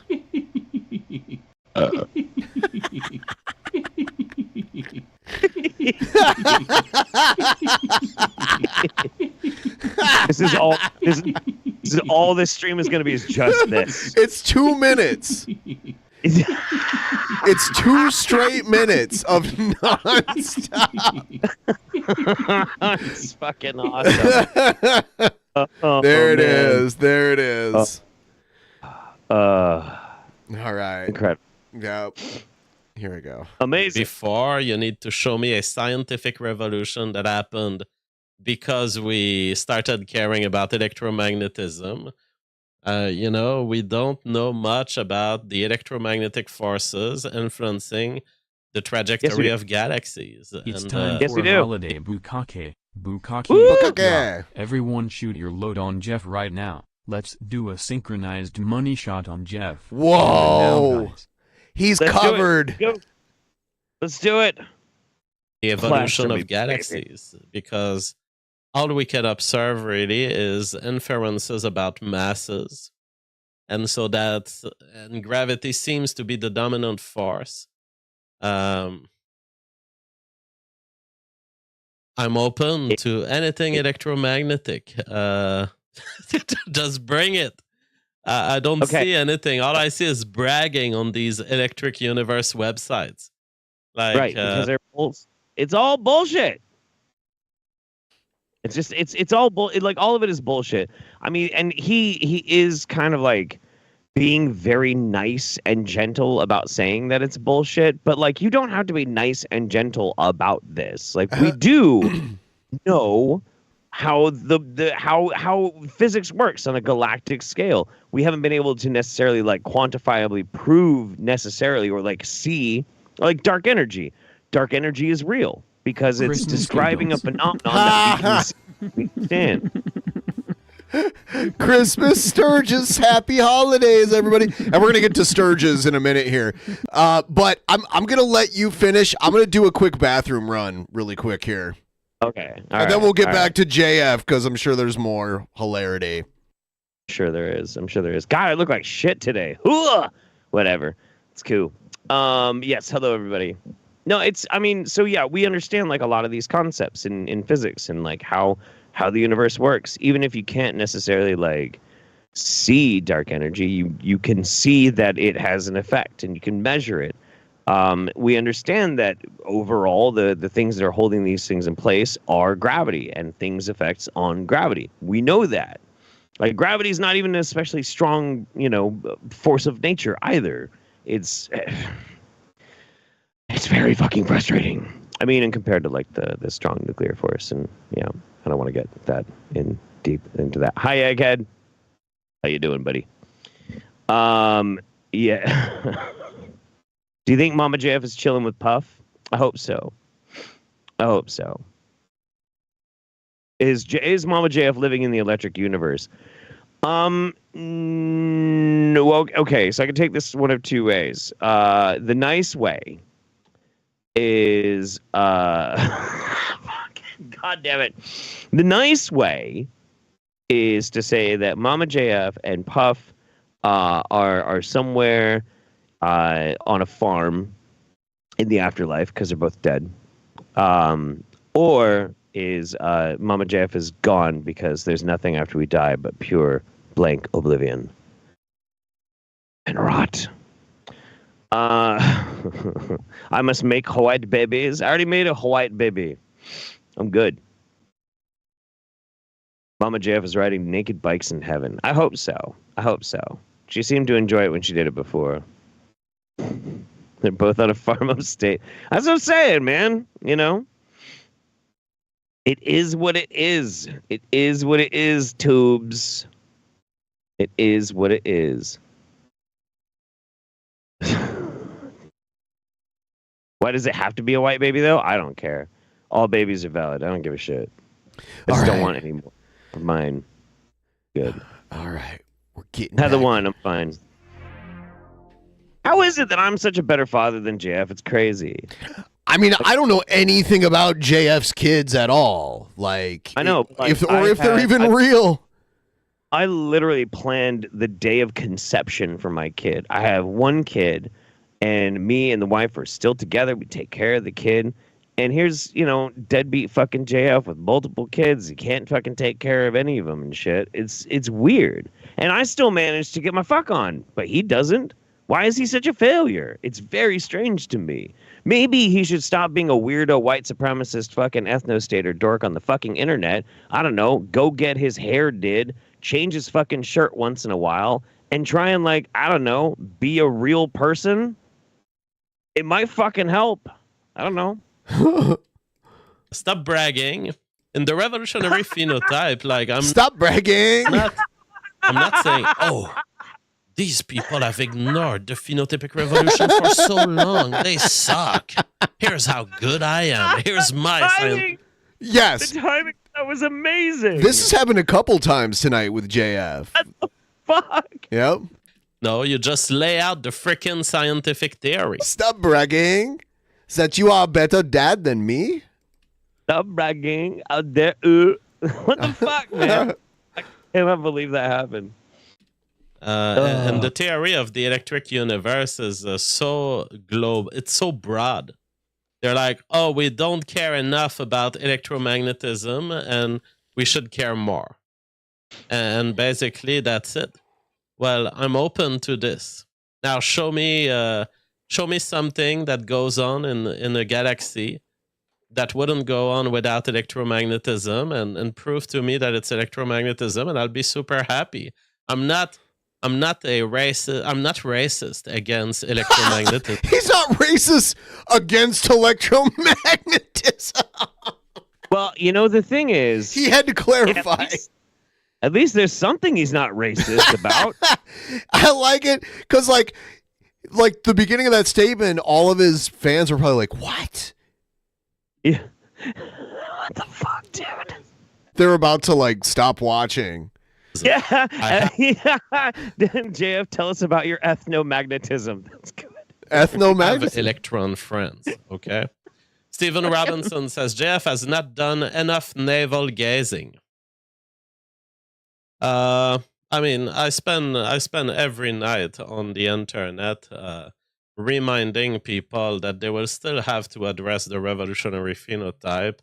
I can't believe that. I was talking about this with a longtime supporter of the show. he was frustrated because he was seeing that Lex Friedman keeps inviting these stalkers of early life research, and they have nothing to say.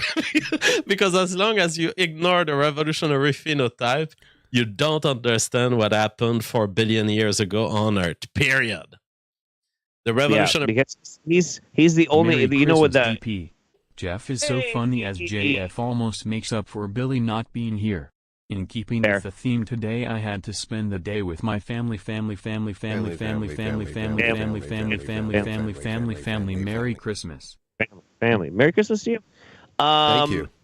That's very sweet of you. Family. JF, so the revolutionary phenotype that he's talking about... That's his book. It's his book. It's not a big book. Right. It's not a big book. It's more like a thick pamphlet.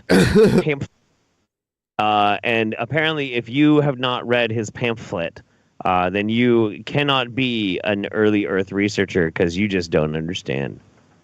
Family. Phenotype is inevitable. This is why I've been kind of comedic in my career, and I was explaining to he's been kind of comedic in his career, this guy, because it's not worth being frustrated at these astroturfed stars of the early life research world, because they will all go down in history as having ignored the one theory that should have been their main concern. And I'm laughing my ass off to my tomb, knowing that the revolutionary phenotype has been ignored for so long, despite me being right here on the internet, freely watchable, you know? Pretty watchable. I've been here the whole time, guys. Been here the whole time, ready to revolutionize everything we know about early human development. But you know, science is just too cucked. They're too cucked, man. They're too cucked, and they're suppressing me with the sunspots. Yeah. And meteorites. Also. Meteorites and sunspots, and really I'm under attack, and we should remove condoms and birth control. Yeah. I'm here to remind people that this theory still hasn't been addressed, and it's true. It's a correct theory. No problem. I will keep doing this all my life. Stephen Robinson says he sounded so enthusiastic about that. The universe is a toroidal field, and we live in the plane in the middle. Maybe. End of the line, Joel says the question still has to be asked. Will the Weinsteins honor their Reed promise? We'll see. We'll see. I think they might not. I think they might not. Now, as far as reading the New York Times article, I'm not paying for a New York Times subscription. I think that the Zionists have enough money like this. Oh, my God. Oh, he thinks... what? He thinks the Zionists control the New York Times? I guess so. I guess so. To add on to the pile.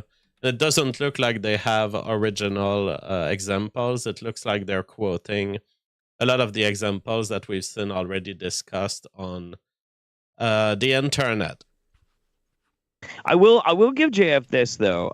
He does make it a point to say, so he believes in like the Jewish question, but he very specifically says Zionist. So he's not like being racist against Jewish people. In fact, he doesn't seem to have a problem necessarily with Jewish people existing or even like being part of the white race. But he does believe in the very anti-Semitic conspiracy theory, but he does make that defining point. So I'll give him that. But probably a big chunk of his audience is not that discerning. I don't think so. I don't know. No.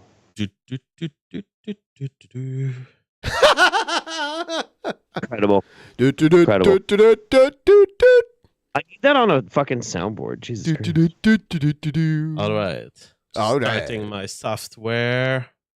Thanks for the play-by-play. Let's talk about this video, which has made the rounds for a while. I've ignored this video because I was finding this girl annoying, but now everyone is commenting about this girl. So let's see what this is all about. There's a cat fight between Matt Walsh and Megyn Kelly on this girl.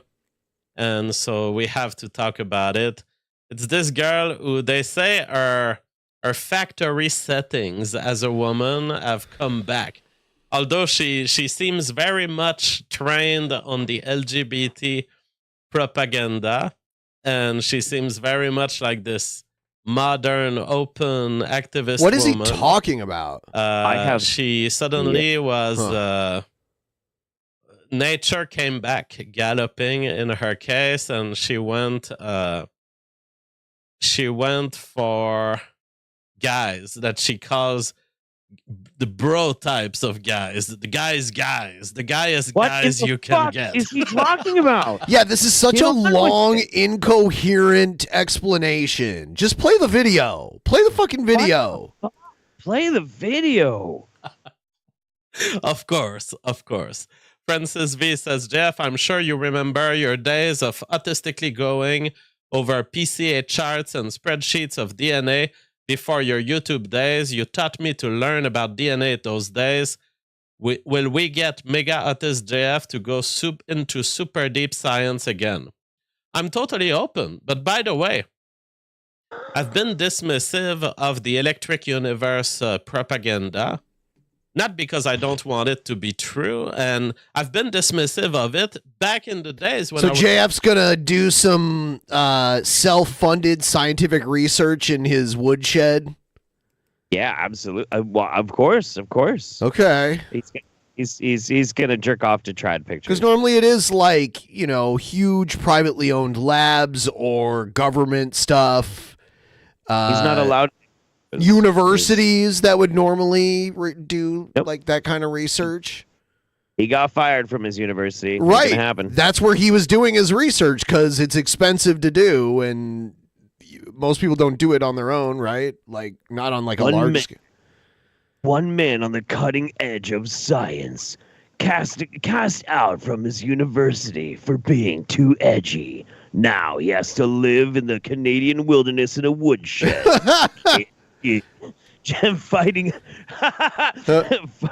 Fighting off solar radiation and meteorites. Yep. He is JF Gariepy. You know what? Scientist. Jeff, you just made me think of something. I have an idea for a long-term project, and it's going to be amazing, and I want you to be a part of it. So, as many of you know, the other day on Wednesday, I did a 4-hour stream with Empress Gail Cord Schuler. Yes. And she demonstrated her talent to such a degree. She played a bunch of show tunes on the keyboard and sang. And she also read a couple, like the first 2 acts of her Star Trek The Next Generation screenplay that she wrote. She sent me a copy of it, and what I want to do is do some casting and get people to play the roles, and we'll do a recording of the screenplay as like an audiobook screenplay. Yeah, that's amazing. I'm super into that. That would be insane. That would be insane. That would be really, really fun. That would be so cool. She would love that too. Yes. Man. Yeah. Okay. Yeah. No, I'm into it. All right. Super into it. Yes. Was making those super autistic streams. So I'm open to get through anything you have to send to me. Send me studies, but no one is sending me those. Everyone is just sending me one super chat, or they're coming on the regular chat and they're saying, Electric Universe, JF. What do you think about it, JF? And it's like, okay, I'm going to research Electric Universe. Now I end up on these crappy websites that all they do is brag about how right they are, but they don't tell us, they don't make a scientific claim. What is the electromagnetic?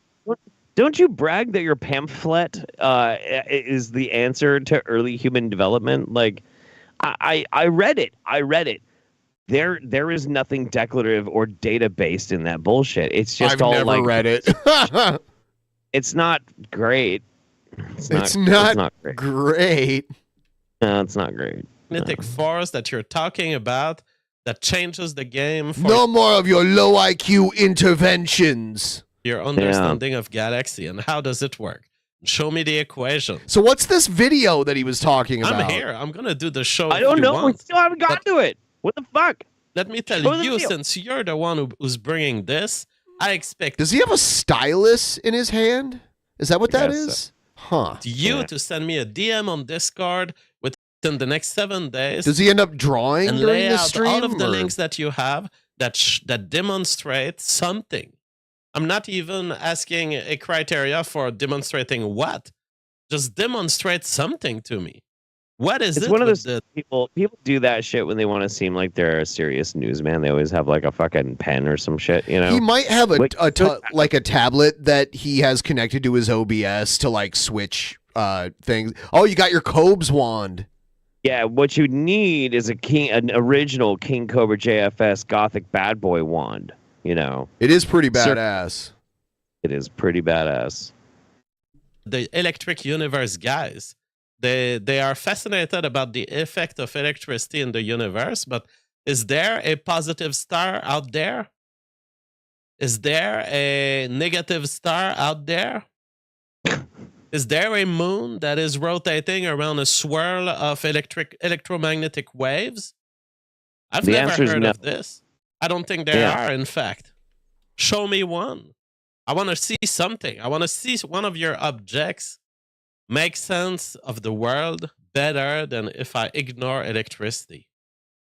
That's simple. It's all I'm asking for. I expect you to send me a DM if you want me to make a show about it. He's back to this. Because when I do of us with girls... You're making a show about it right now. You've been talking about it for so long. I don't even give a shit about it. And you're like, oh, no, you keep trying to get me to talk about it, but I don't want to talk about it. But you're talking about it, dude. You're talking about 25 fucking minutes. Jesus fucking Christ. Here's the video, later on. Settings in the presence of masculinity.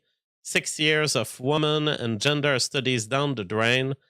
This is the example of an extremely annoying woman. You can already see the red flags. What are they? She has a nose ring. Ring in the nose. She has some kind of boob. Remember he was talking about Hunter Avalon's girlfriend? She has some kind of boob. Short hair. Her hair's not that short. That's not short hair. Oh my God. Her hair could be way shorter than that. Masculine generating impression with a collared shirt. Okay, that's not true. Like a lot of styles of women's clothing has had collars throughout history. So that's not masculine. I don't see anything masculine with it. I mean, how much red flags can just look at like a bunch of Amish women? They all have like collars on their shirts. You know, he literally pointed to the bowl with cats on it and said, "Cats? How many red flags must there be?" Like, what the fuck? What's wrong with cats? Like the Amish dress like they did 400 years ago. So like they they all wear like all the women all wear like the weird collared shirts. Well, it's like a dress with like a collar on it, basically. You get in a single screenshot. Cats. In fact, she seems like she has a whole atlas of various cats maybe here, or maybe it's other animals. She seems to like cats. Yeah, I'm looking at her cereal bowl. I think she's eating cereal. And you can see the general quirkiness of her looks. Looks like she's wearing makeup, which is usually more feminine. Been worked into a genderless display. She does not seem genderless. This girl passes as queer, basically. You know how the trans people, they like to pass as male, pass as female. This girl is just at the border of... Solve a debate for me, JF. Which one are you trying to pass as? Because I'm not really getting either from him. I'm getting like goblin. Yeah. Queerness enough that she can display her ally status to any LGBT people who crosses her on the street. They know that they will be welcomed because she has this kind of cartoonish, forced. Can we hear the? Can we see the video? Feminine, some features masculine. I don't know how this is interesting. This weird troll fucking like trying to extrapolate from a frozen screenshot everything about this person and just trying to drag out his stream. Just show us a fucking video. Show us the video. And kind of modern look that is the most disgusting thing that human civilization. What is it? Modern? Well, a modern. Modern. What do you mean modern? Like I don't know. Came with. Guys, I went on a date this week and I felt the feminism leaving my body. I live on the east side of LA, and if you Okay, good news, but I don't think it happened. I think the feminism leaving her body. Let's see. don't know what that means, it's sort of like the artsy. Okay. She's feminist by the body. Okay, people are saying that this look is called the lesbian LARP. I get it. Okay, so you're not going to watch the video? A perfect label for this. Oh my god. Okay, the lesbian LARP. And she's LARPing so much that just one guy kicked the feminism out of her. LA, and if you don't know what that means, it's sort of like the artsier part of LA, you know? It's people say it's like Brooklyn. This whole caring about the city and its description. Oh my god. Look at her eyes. I mean, her eyes is popping out. I mean, if you pause anybody at the right time, you can make them look crazy or dumb or stupid, like whatever you want to do. Of her eyeball. You can make it look like they're picking their nose. Because she's so fascinated about the city, LA. Like, if you don't know, let me tell you, because I know. It's a throwaway statement in like 4 seconds that now he's spending minutes on to try and talk about how dumb she is because of a thing that she said in 2 sentences. Is a sign for a woman, is a sign of very dangerous cognitive tendencies. My God. She knows better about the hipster world than you. She's the hipster world. And holy shit, you have to listen to her whole explanation of it. She's gonna woman-splain it to you. In New York. So I go on dates with a lot of men and women who, live. Oh my God, she drops another red flag. Oh, is that a red flag? Drops the ally status, lesbian LARPing. It's not just... It sounded like bisexual to me. Yeah, just bisexual, dude. I don't get what the fuck. Yeah. What? Just in her looks. She's also lesbian LARPing in her bisexualism. So I date bisexualism. Bisexualism. Bye-bye, bisexualism. I'm just stepping outside the door to smoke. It reminds me of when they say transgenderism. Yeah. They turn it into an ism. Like, what? I don't remember her saying anything about being a lesbian. I don't think she said one thing about being a lesbian. She's talking about her feminism leaving her body, which is a joke. But, like, he's the one who decided that she was LARPing as a lesbian. I don't know where the fuck that came from. Girls and boys. I'm careless. How many women does she have to fuck for it to stop being LARPing? Like, when does the LARPing end? Yeah, does it start being genuine? I'm pretty sure, like, once you've done 2, yeah, like, because if you do 1 and you're like, you know what, not for me, yeah. If you then like continue to kind of claim it, like, that's kind of fucked up. But if you like, once you tried it once and you're like, yeah, do that again. Yeah, it's pretty confirmed. Falling in love with anything I cross. She is a bisexual. Over here, there's always a negotiation about who pays, and that's great. I like to pay for people, all that. But and now she challenges the gender norms. She likes to pay. Notice here the bracelet, which is a allergy bracelet. Maybe it's a LARP of an allergy bracelet. An allergy bracelet? but it's an explicitly non-feminine bracelet. It's just like it looks like a black rubber band almost. I don't know what it. It might just be a hair tie. What the fuck? Yeah. Basically means I'm willing to get fucked in the ass. What? Or in any mode with anything. I guess it's the symbol. Is that what that means? Man, Jesus Christ. If you wear a hair tie around your wrist, it means you're willing to get fucked in the ass? I guess so. I'm going to keep my eye out for that. Is that what that means? I guess so. I'm listening to... Listen, he is the based modern philosopher. Yeah. Scientist. And, well, Ben, you better watch out or you're going to get fucked in the ass. I better watch out and I better not cry. That's right. That would be beta behavior, not alpha shad male behavior. You take your ass fucking like a man. For any sexual form, pansexualism, all of it.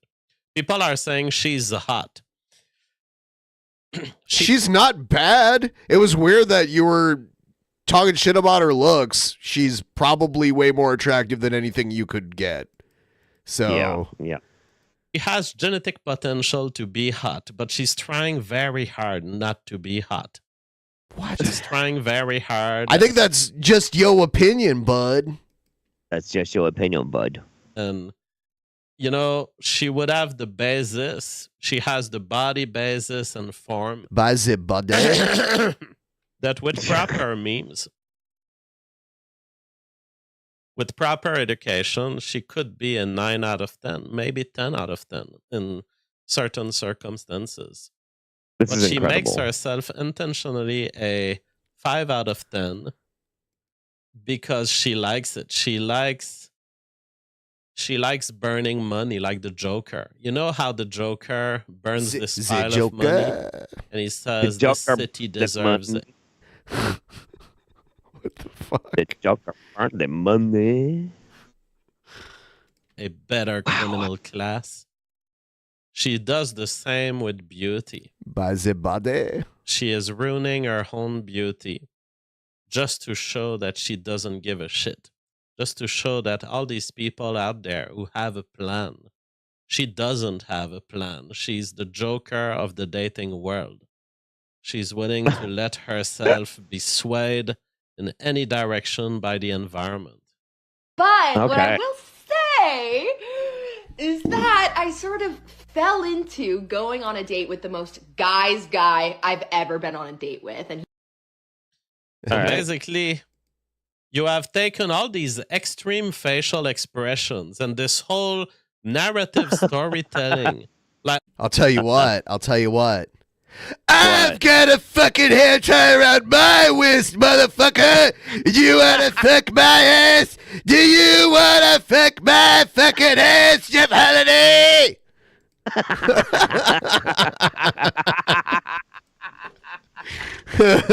Yeah. Can I fuck your ass, Jenny? Yeah.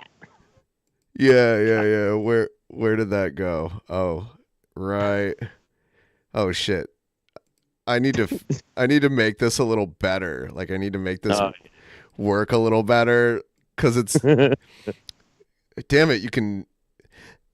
Oh yeah, Shaddy. Yeah, I gotta move the fucking microphone so it's away from my mouth because you don't know what that thing is floating around over there. Yeah. I kind of do a Quagmire almost when I do it. Like a little bit. Yeah. That's good. That's really good. Whatever fucking happened to those two. Jesus. I don't know. Telling me an exceptional story. But your story is that you have gone out with regular guys who haven't been cucked by modern civilization. Any other normal woman would tell this story as follows. Hey, I've dated a guy yesterday. But this girl is so narcissistic. She wants to demonstrate her difference so hard that she feels the need to highlight how normal that was. I went with such a normal guy. Oh my God, and I'm so special. I went with someone who actually fits the gender norm. Oh my God. And I kind of totally went into it. And I kind of, okay, yeah, well, that is what every fucking woman has experienced in the line of women for the last 7 million years since we were chimpanzees. Bravo, you did it again. He's from West, Santa Monica. He's a bro, right? A guy's guy is usually not my type. And somehow she locates. What the? Can't we just watch most of the video? Like we're struggling to get through this video. I know, man. This is really, really cringe. Holy Bro fuck. Center in LA. It's west of Santa Monica. Yeah. Yeah. Do you know what west of Santa Monica is? It's really far west of Santa Monica, but still in the LA area. Yeah. That's the it. real men emerge. It's where they are forged. You know, it's like the Eye of Sauron in Lord of the Ring. It's just a pit of fire. I know, it's where the bros are. There's like a beach, and like I've been to Santa Monica multiple times. Yeah. I understand what she means, but JF's never gone anywhere. This is him at his most goblin-like too. Look at him. It is. Yeah. That's wild. Yeah. Wow. Look at that hair. Like what? It's so crazy. So ladies, look. You want to catch? It looks like he's getting electrocuted or something. And you know what's great is like when you want to fly this little troglodyte home to see mom, he fits in your luggage. Yeah, he's part Boglum.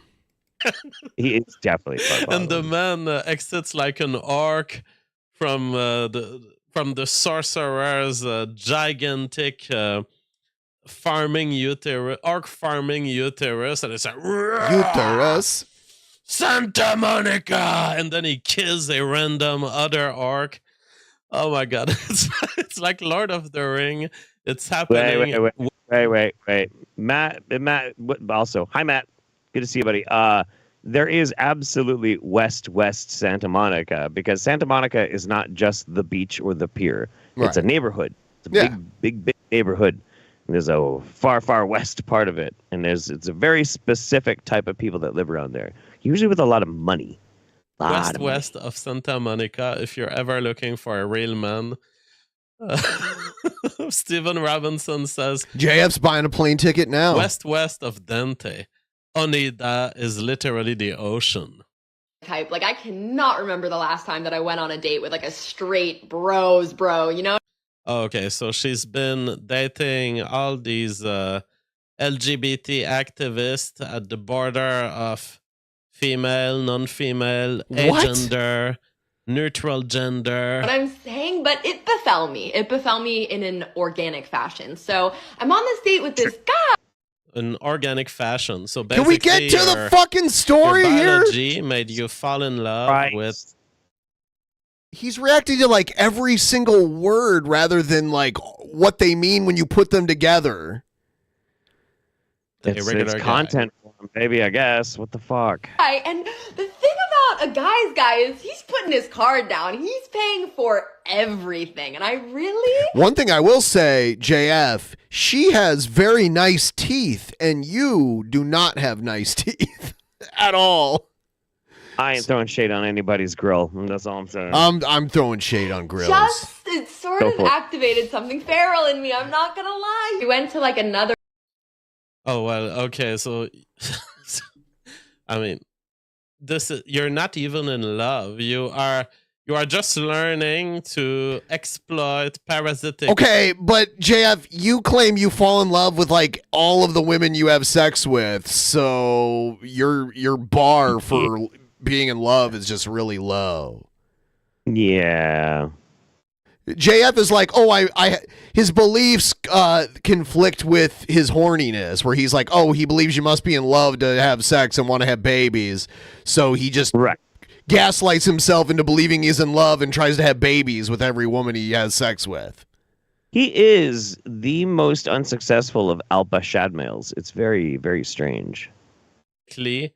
Your looks to surf into a wave of men who will allow your life while you are undecided about producing babies for them. You just came to the realization that every single prostitute comes to once in her life, which is that, hey, since there is so much male display in the early relationship, I could live off of male displays, males kind of developing hope around me, falling in love with me. And the period before they understand that I won't have their baby is so long that I can exploit all of it to survive. This can be my... He's so obsessed with the having babies stuff. Yes. Yeah, absolutely. Well, I mean, he's tapping... You know what he does? It's fascinating because like he does the same thing as wellness influencers and like spirituality influencers all do. They identify the thing that their audience wants the most of and then makes all of the excuses for why they aren't getting it, that it's not their fault. In this case, like having a family, being trad, all this. And it's because women are whores and because we allow people to have sex without consequences. And when really we need to just crack down on this whole freedom and force them to like get knocked up and blah, blah, blah. He's just pandering to people's insecurities, and it's really weird. And I think he believes it. Yeah. Because he's just as pathetic as them. He just figured out a way to make money off of it. Yes. That is what every prostitute eventually understands. Cloud Warmer says, JF, why do lesbians use dildos and not pocket pussies? See, Cloud Warmer, I think you just debunked lesbianism as a whole with facts and logic. Wow. Really? Lesbians aren't really lesbians because they use dildo and the vibrator? Okay, that's great. Jesus fuck. That's one of the dumbest questions I've ever heard in my life. What's up? Happy Joker Christmas. Happy Joker New Year. Father JF knows all. Oh, does he? Self-contradiction. JF placing his camera high angled down at him while his eye line is always down and away from the camera is hella beta. Beta. He's going for those MySpace angles. Yeah, he is. We're only $95 away from the goal. Holy shit. You guys have been slaying it tonight. Yes, it's unbelievable. Thank you guys. Feel free to keep them rolling in. And we're going to keep going. I've got a lot of stuff we could watch. Yeah? Yes. Just trap. I have, you know that, I think it was put on by like Charlie Kirk or something, the thing that Roseanne Barr did recently. Oh my I have God. That. I only saw a little clip of that. I have the thing that Tucker did at that thing too. So that's interesting. I wanted to do Sturgis really quick. Are we done with JF, or do you want to do a little more? We have been doing JF for a couple hours, so I think I'm tapped on JF. Yeah, that's fine. I don't mind at all. Let's check out. I think we've expertly demonstrated by just letting him do it himself that JF is a fucking pathetic, sad piece of shit. Please like the stream. Please subscribe if you're not subscribed. And we're going to check out Sturgis. Here's another one. I hope JF is forced to get a vasectomy if he is found guilty. He loves to knock women up, but won't raise a finger to take care of a child or pay a cent for whatever they need. True. Yes! There we go! Merry Christmas, Ben and Jeff. Thank you so much. Thank you, Bobby Two Hands. PSA, Appreciate you. Another one. This is a literal tip train right now. Because they're coming in one after another after another after another. Kalulu. Somebody made this, and it's great. And this is how we're going to start tonight's Sturgis segment. Today in Sturgis News. Hello everyone, I'm Renowned Zero, and we are back again talking about, of course, some more Ripper vs. Attractors. But you idiots who go around disrespecting my artists, go fuck yourself. Disrespect. Today's Sturgis show opened, as usual, with Renowned Zero reading number he saw on his monitor. 1.147 million, with close enough to 20,000 books. beating the 300K pre-order. Your daily views are 1,500, 2,200, where he 36K views, 30 seconds, has 25,000 views, while your video that's 22 minutes has only 8,000 views. Damn. 400 views. 4 weeks, a month. Yeah, he's so obsessed with like the numbers that people get, and I guess that's how we figure out who's right and who's wrong when it comes to taste in comic books.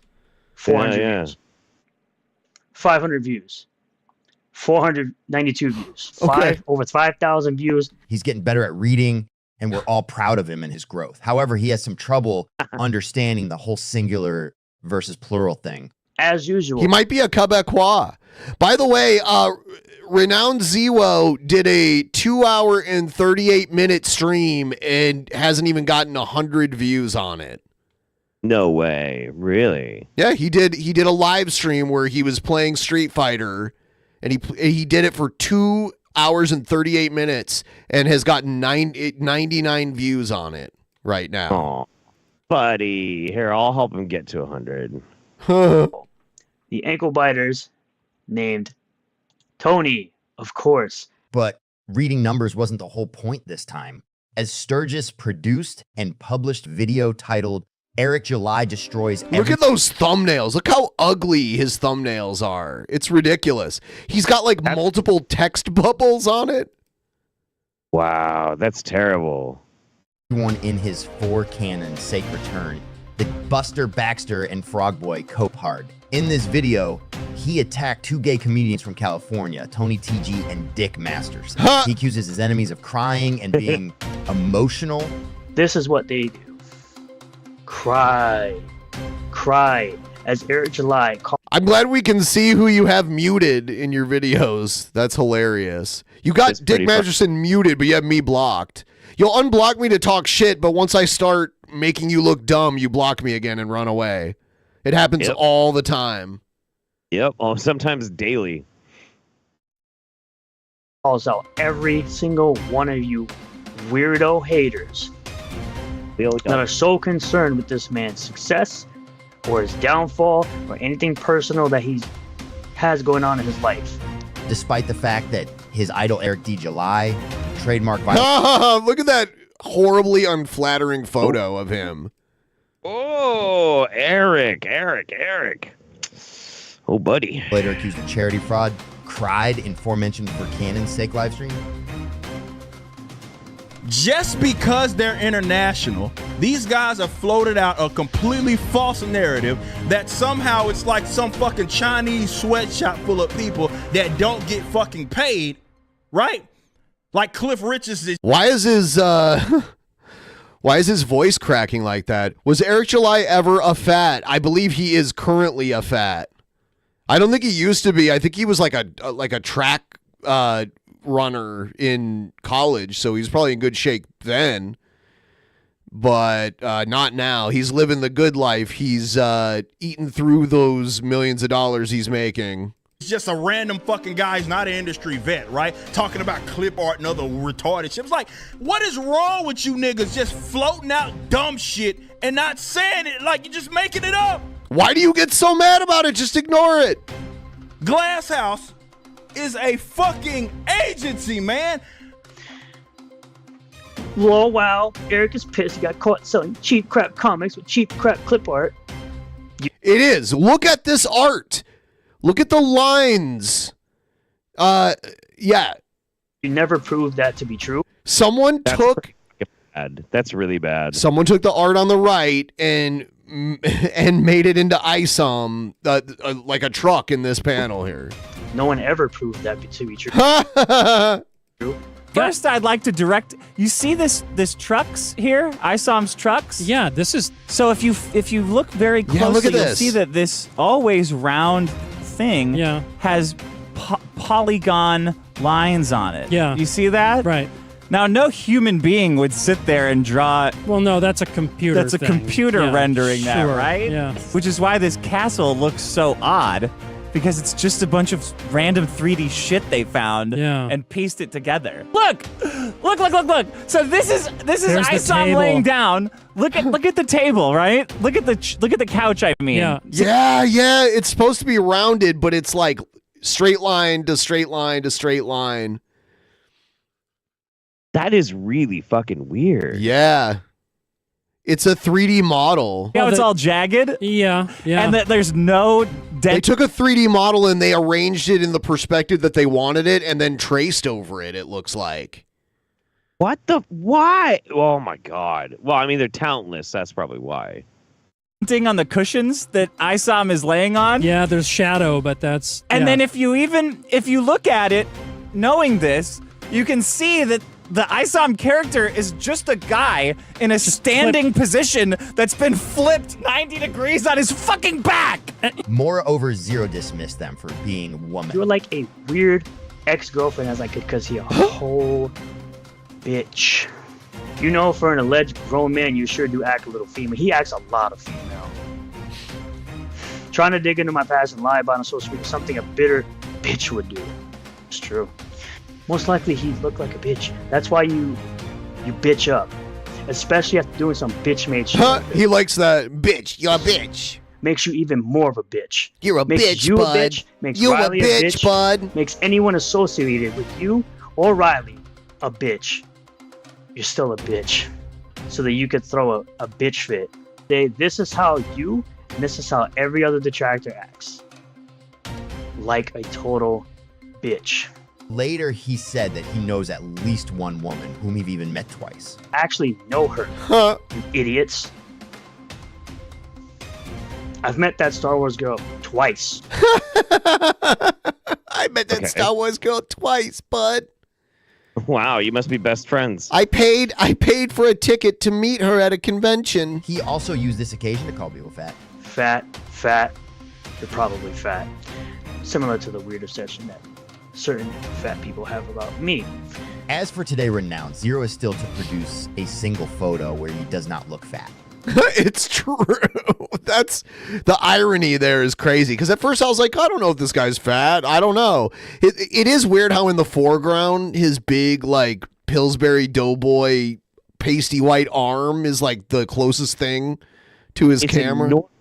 Yeah, it's enormous. And there's no definition to it. It's a straighter line than what you would see in an Isom comic book. It is, yeah. Yeah, it's weird. I don't know why he has like this problem with projection. It's cool if you want to be a big boy, but don't start talking shit on people. Like, well, it's so dumb. His whole thing is you're fat, so I should be able to dismiss your opinions based on that alone. And it's like, but that doesn't make any sense. That doesn't make any sense, and he's fat. Yeah. So he looks stupid. He also called Good Shepherd, the real Isom, charitable Christian ministry, quote, terrible, unquote, just because they protect their trademark. Terrible ministry. Sturgis said that detractors would not get any views if they weren't talking about Eric. That's the only way you get views on your channel. Outside of being a hater of the Ripperverse and constantly supporting it, by the way, you're a nobody. Just like all my haters. Y'all are nobody. That's another thing. He's like obsessed with like clout and relevance. It's so strange that someone who has little to no relevance cares about it so much. It's very depressing. Like the longer I think about it, it bums me out. Like, buddy, there's more important shit in the world. What are you doing? When you're not talking about Eric, nobody cares. Nobody cares. Your views are not up because you talk about anything meaningful. You just talk crap about people all day. Something you like to believe that I do, and something that there we go. Other people like to believe that I do, right? That is what you do. You do it. That's what this whole video you're making right now is. Oh my God. Fuck. He's like, that's what this whole video is. Yeah, he's like, you're not doing anything meaningful. You're just talking crap, bud. And then it's like, which people say I do. Yeah. Zero kept assuring us that he isn't just another hater talking about other people and bottom feeding. Someone said, wow, Ben, just ignore that 100 plus Patreon pledge. I didn't see it. Whoa, really? I didn't see it. Let's see. Awesome. I had no idea. I didn't see an alert or anything. If it let's see. Bud. Was there an alert? I don't see anything. I didn't see it either. Yeah, I don't know what's going on. Anti-woke creators drama by consistently stating that his most popular. It showed on screen? Huh? What did I miss? I've got more views than that on videos that have nothing to do with Eric. Video that had nothing to do with Eric July was my most viewed video. Oh, there it is. Oh, okay. Yeah, I didn't. I apologize. It's Yukima88 Uwu. Uwu signed up. Fantastic. I think it's like a year membership at one of the levels, I believe. I think But like that's I what said, it is. my most viewed Thank you video so of much. this year was a video that had over 5,000 views that had nothing to do with Eric. Reporters from That's our digital amazing. research managed to find out that this video was Sturgis reading what other people are saying about Eric's fat friend on Twitter. You had 100% have LLC that failed to file taxes. You 100% had an ex that. Shut up. I don't even want to read the rest of this because it's so pathetic. He also started projecting his fears of black people on the person he was arguing with. If anybody didn't notice, he changed this to he knows Eric July is a bitch. I can guarantee 100% you would never, ever say that to his face. I would 100% say it to his face. 100%. Yep. What's he gonna do? Yeah, absolutely. Yeah. Yeah. He's already he already got sued once for like you think Eric July is just gonna beat up anyone who makes him mad? Yeah, he will. He will. I'll just let him assault me, and then like I'll take some of that ISOM money from him. Hell yeah. And despite his thumbnails looking like this, he had this to say. Your thumbnail looks like absolute dog shit. Gory as hell. He's talking shit about other people's thumbnails, but his are the worst. This is so much better than anything he could make. You're using some trash AI, trying to act like Eric. It looks better than it is AI, I can tell, but it looks way better. God July. In Norway we celebrate Christmas the 24th. Happy festive season, DP. Thank you so much. I really appreciate it. Thank you. Yeah, I'm in like the Orthodox Church. Christmas isn't until after New Year's, because they use the Julian calendar still. So crazy. Yeah. It was the Eastern Roman Empire that stuck with. I think it was like Byzantine Empire. They stayed. I don't know when they switched the calendars originally. Actually, like when did the West stop using the Julian and move to the Gregorian calendar? I don't know. Yeah. That's why. Christmas is after New Year's for Orthodox people. Big dude, right? Get better at thumbnails. At the end of the day, this is how you, and this is how every other detractor acts. Like a total bitch. At the end of the day, you're still a bitch. Total and you bitch, could do bud. whatever you want. Okay, so it was in 45 BC, and it's called the Julian calendar. Oh no! Oh, that's when the Julian calendar started, not when the Gregorian calendar started. So the Julian calendar is the old calendar, and it was created by Julius Caesar, and that's why it's called the Julian calendar. Oh, okay. Also, the month of July is named after Julius Caesar. Yeah, I knew that one. Okay. This was Sturgis News for today. Remember that Sturgis News is on the air thanks to viewers like you. And then the looks like the Gregorian calendar was adopted in 1582. Pope Gregory the 13th ordered the creation of the Gregorian calendar. Okay. So that's when the Western world switched to the Gregorian calendar. It's interesting. About too much, but like then you get into like the rabbit hole, and it's pretty interesting. Yeah. Yep. All right. Whatever you say, bud. All right. Here's a Sturgis video where because Eric July settled with the International School of Ministry. They had a settlement.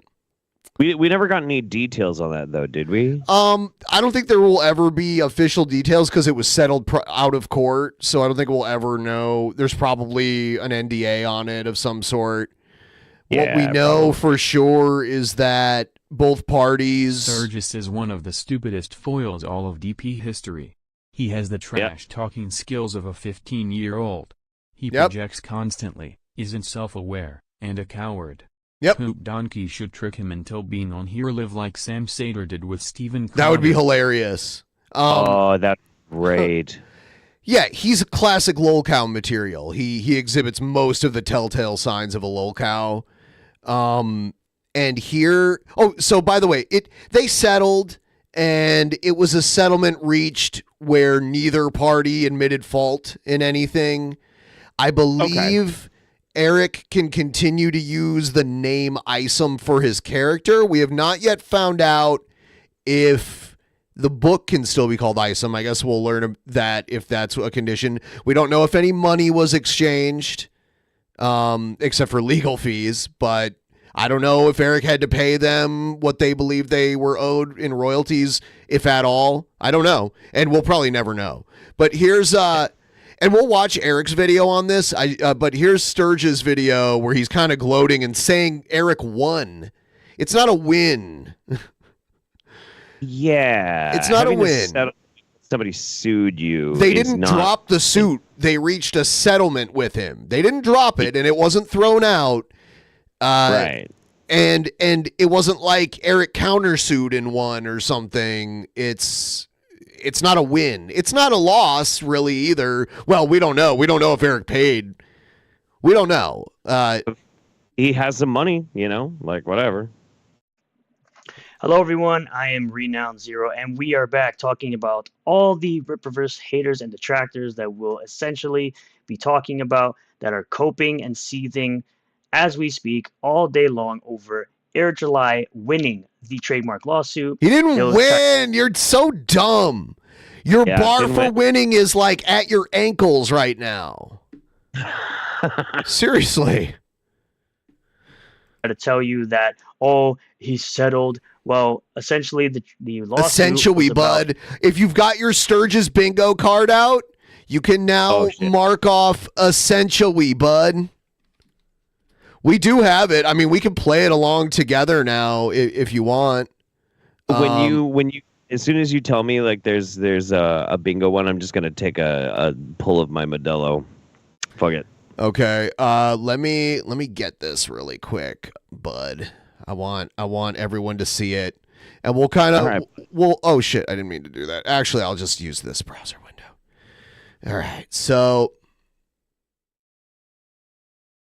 the Sturgis bingo card. How many have we gotten so far? So he shilled the Rippaverse. He said essentially. Yep. All right. Has he done anything else yet? Father Christmas, give us some money. Don't mess around with those silly toys. I love that song. We'll beat you up if you don't hand it over.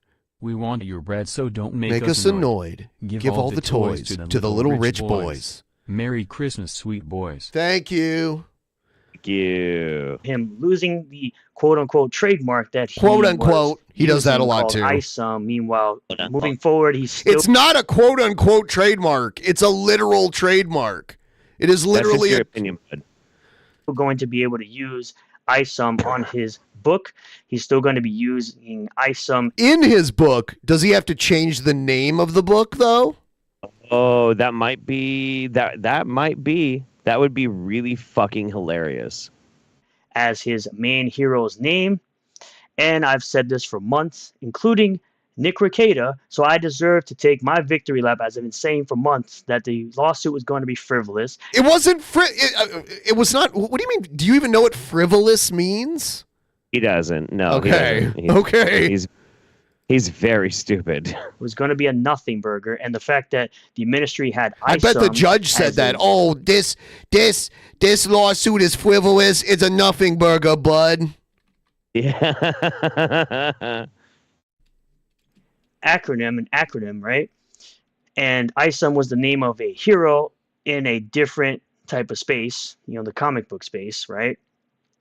And that he came up with the name from an ancestor of his. And it wasn't the same.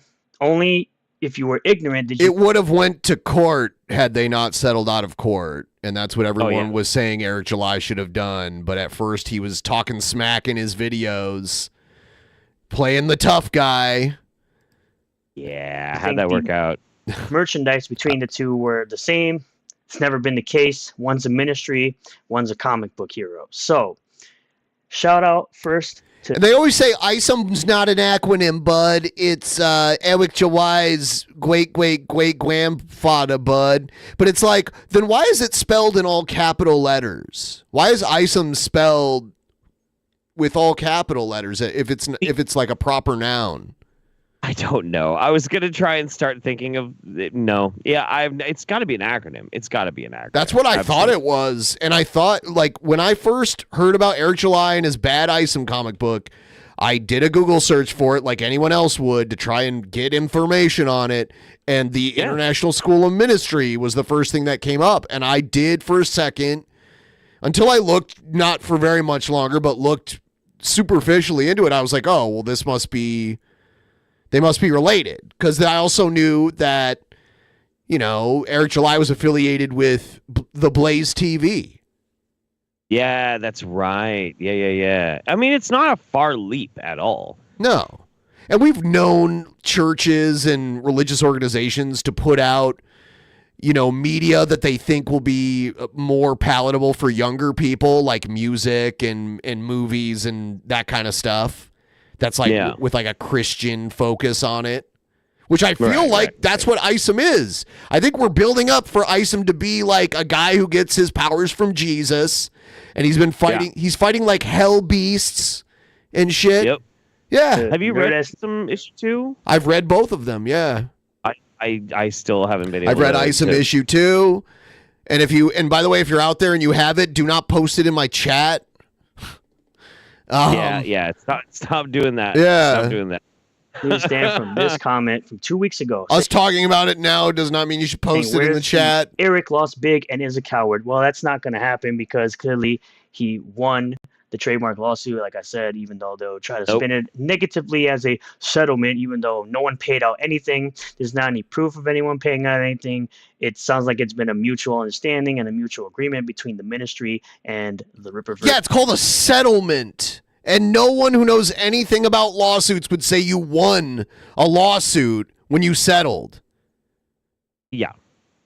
That's I don't understand how, like he's like, you can't call it a settlement. It's literally a settlement. It's a settlement. It's literally a settlement. Well, you can't call it a settlement. You can get a good settlement, but I wouldn't say you won. I'd say, oh, you got like the good end of a settlement or whatever. Yes. Sure. I mean, yeah, maybe they came to amenable terms and like nobody had to pay out. Maybe. But him saying like there's no evidence of it means he doesn't know either. He doesn't fucking know. Does Eric July even talk to this dickhead? No more than like very superficial fan service. Yeah. No, like he doesn't fucking know. Go look at, if you look at Sturges' Twitter, which you're probably blocked because you're on this show. Oh, yeah. But if you look at it, his pinned tweet is Eric July, like it's him like jizzing in his jeans over Eric July responding to one of his tweets.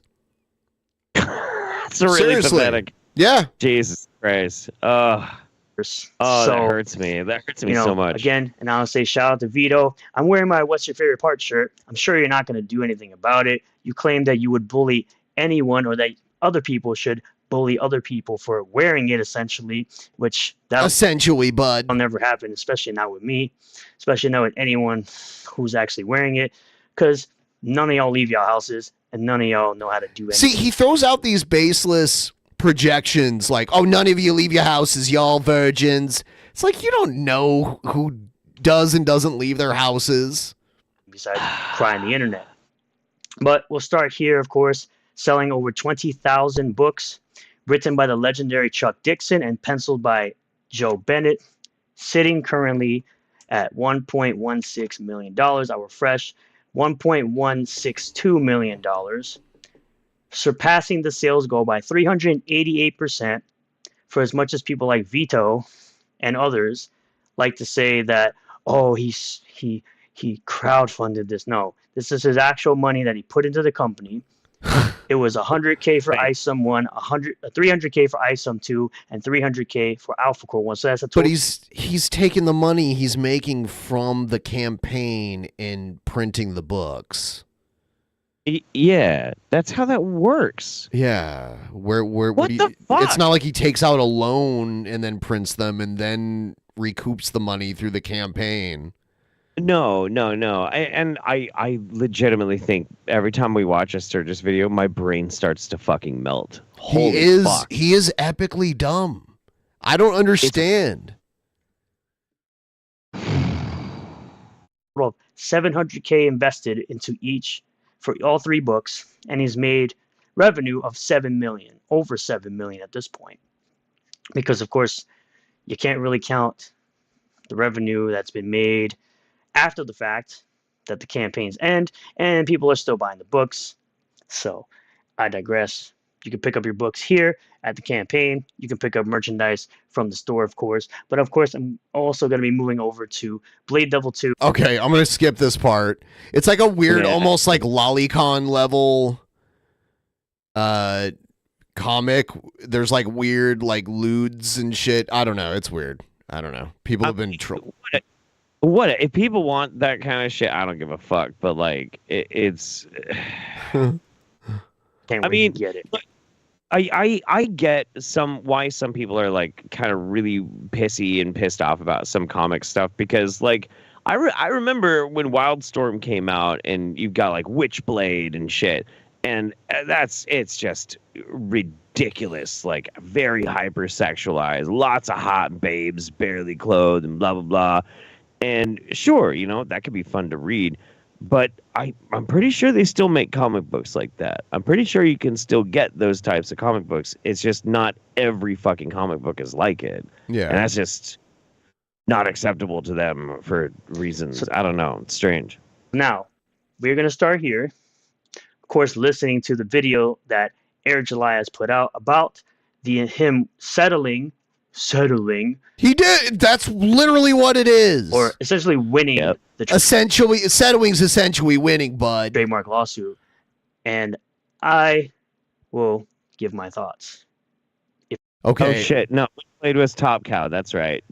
I'm like, okay, when he plays this video, are we gonna be able to hear it? Let's see, because I don't think he knows how to do that. If I have any. Oh, you can hear it, but you can. It's like so low.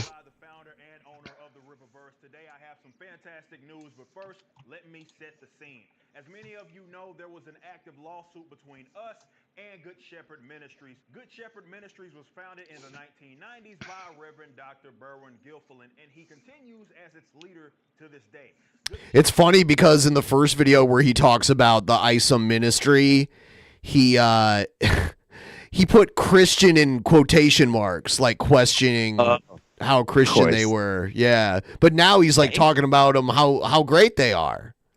I'm just gonna make a comment that Eric July's beard is busted as fuck. Yeah, and it's like when he talks, it's like his voice is trying to escape his face. He always tilts his fucking head up like this, like he's trying to be like a South Park Canadian or some shit. It's irritating as shit. It is. Okay, I want to skip this because we can't even hear him. Yeah, you can't hear shit. But on profit. Learn how to do it, loser. The name. All right, blah blah blah blah blah blah blah blah blah blah blah blah blah. fix your audio. And Tony, etc. Haters are punching the air right now. You can just hear the goalpost shifting. It's already there. Of course, this person, oh, he settled. Yeah, okay. He did. This person. You're the one shifting the goalpost. You're calling a settlement a win.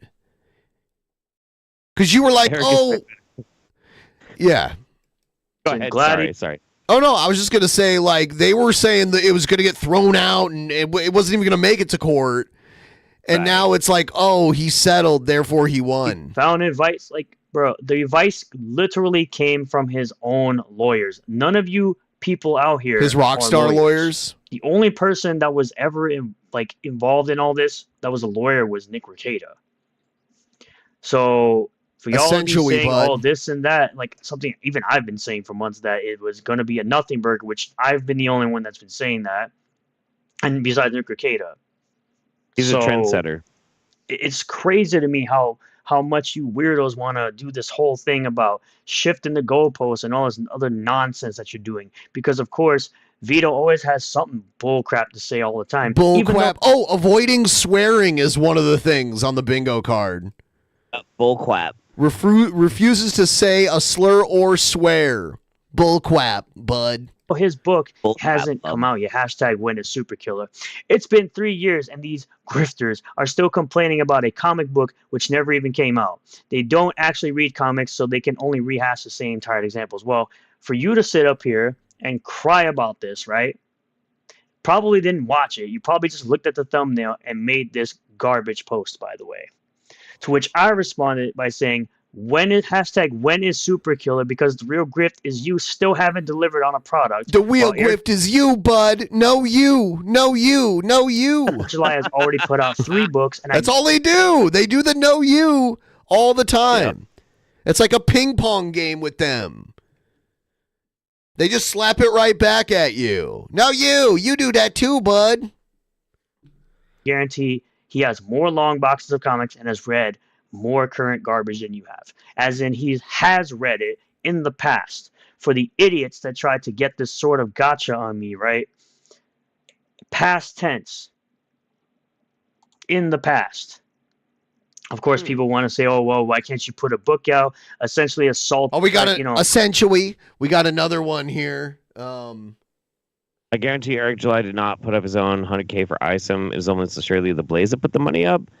And then the Blaze put the money, and they take a huge cut of the campaign and merchandise earnings while allowing Eric a fair share of that money. I don't know if that's the case, but he definitely was being propped up by them and Fox News. Fox News gave him a whole segment, on it. Well, and there's a lot of money, a lot of money in those spaces, like fucking Blaze, Daily Wire, all that kind of shit. They hemorrhage money for like the craziest things.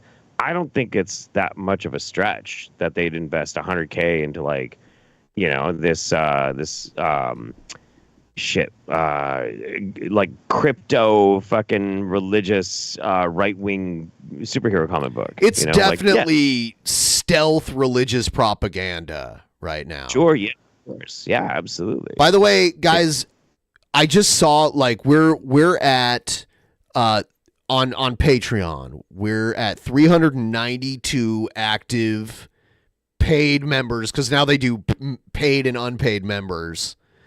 So we're at 392 paid members. If anyone's out there and you're on the fence and you wanna help support the show, we just need 8 more to get it to a solid 400. And we do have our whole back library that you can watch of all the private shows, all the extra stuff. And we're doing another show coming up here on Friday the 29th, another private show. That's going to be really fun. All lower tier perks. All lower tier perks. Feel free to sign up if you feel so inclined. Patreon.com/DP. Insulting Glass House Studios, apparently saying, oh, they can make things cheap and fast, even though they have absolutely no idea what they're talking about. They have absolutely no idea what the page rates are for someone even working for that studio. So they just want to spew stuff at the wall and hope it sticks. And I said, nice whataboutism. I'm not interested in doing it. Also, I never claimed that it was easy. Your room temperature IQ is showing. It's hilarious that he says other people have room temperature IQs. He's calling other people stupid. To which Beachhook says, Eric has said he doesn't read comics. To where he says, I cannot hate comics I don't read. As in, he currently does not read modern comics no longer. He has in the past. He has reviews of those garbage modern comics that he used to read. By the way, this is in 2023. This is around a time where he does not read current garbage comics. However, he does cover the news when it comes to garbage comics coming out. He can still do that. He's allowed to do that. It's his channel. He literally has... He's allowed to, bud. He's allowed to do what he wants, bud. Live stream with Heel versus Babyface called Rip and the Silverback, where they do things like that. Heel versus Babyface, bud. That is still allowed. Because it's not... I can. There you go. We are 50 cents away from the goal. Someone drop a 2 to get us. Now you're just trolling, bud. Because it's a $2 minimum dono. This thing where he can no longer do this because he doesn't read the books. Literally, the material is out there for him to see and for everyone to see how garbage it is. But of course, people like Bumpkins doesn't know that. He's been talking crap about this.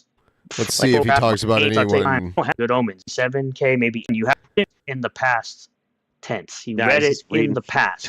No longer ready. That's mostly what he does. He's like, look at the petty arguments I had on Twitter, bud. I just wanted to see. I just wanted to see if he actually. He never talks about us anymore. He's like afraid. He's a fucking coward. I got a little more on him, and then we'll move on to something else. Here's a newer video from him. Hello.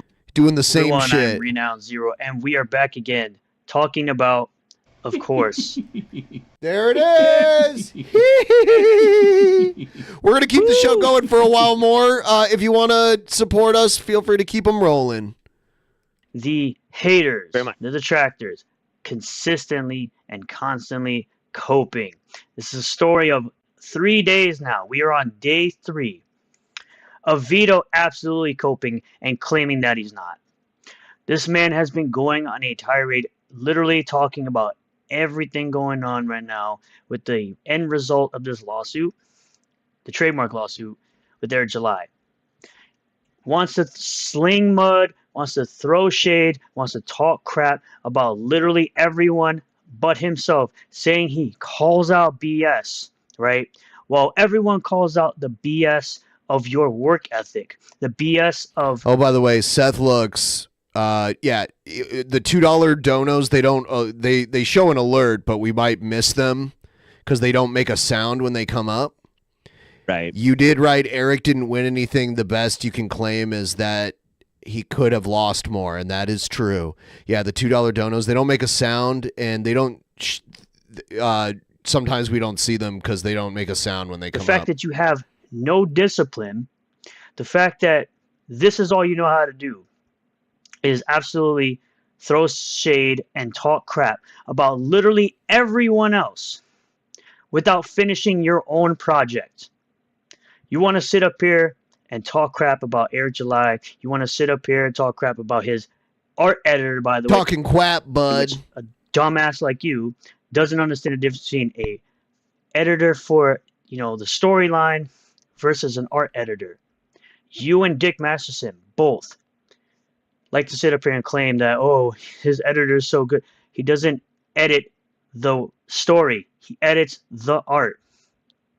But we're going to go through every single thing you've been saying for the last 3 days since the 21st. It is now the 23rd as the recording of this video. And all you've been doing is coping and seething and try to spin things negatively and take credit. Take credit, bud. Saw you taking credit. Eric's lawyers, the people you like to clown when he says it's his rock star lawyers, you like to sit up here and try to clown them. It is clown shit. Rock star lawyers? What does that even mean? And clown everyone else. And yet you still haven't put out a book. Where's your book, bud? Where's your book, bud? Now, I know you weirdos and you haters always like to ask me, well, where's your book? That's not the point. Ignored the thing that makes me a hypocrite, bud. Yeah. That's not important right now, bud. Why is this video... I don't know why the video did this. I don't know why a lot of this Skip happened. a trip to Wendy in the Woods and buy a tier 5 or 10 of DP Patreon. The private shows are great. Plus all lower tier perks. But that's just my opinion, bud. All lower tier perks. Lolo.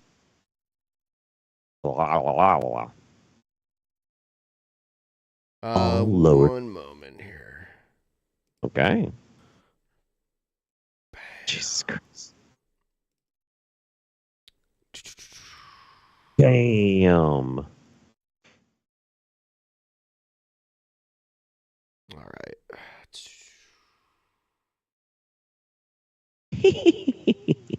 There. Blah, blah, blah, blah. Yeah, I mean, like, it's more bitching about Vito, bragging about other people's successful campaigns. You know, he won't talk about us. We have his number, so he'll just pretend like we don't exist. I mean, okay. I will give him one thing. When if he at least has the self-awareness to know he can't like win in any kind of shit talking contest with DP, so he gave up. Yeah, he just fucking gave up. Probably the smartest fucking thing he could have done. He's still a lol cow. He's still his milk will be milked for fun and entertainment. Yeah, you know, like his delicious udders will be squeezed. Yeah. Yeah. Delicious udders. What the fuck is wrong with me? Other people have even caught on to it also. That like the whole Sturgis news thing. Let's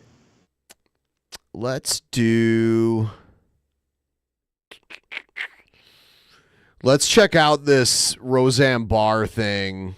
Oh yeah. Yeah. Hi, y'all.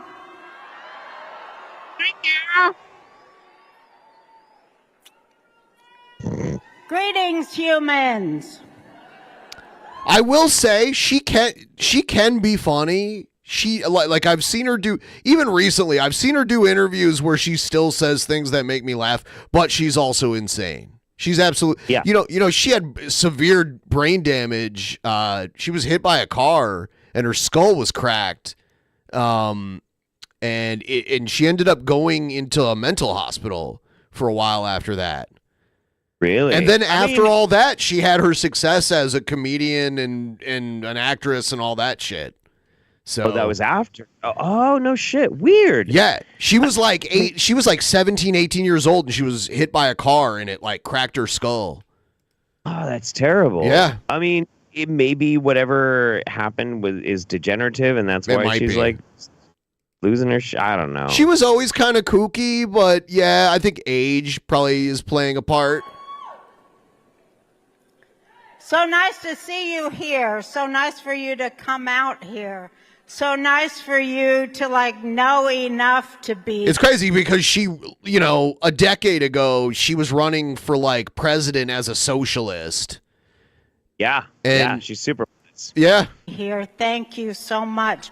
From the bottom of my heart, I just have to bless you and honor you for being emotionally and intellectually alive during this great beatdown that we're living through right now. I gotta look through What's that? I prefer living through a beat off rather than a beat down. A beat down. Yourselves a round of applause for keeping your brains working, for keeping your souls clean, for keeping your ears open and your inside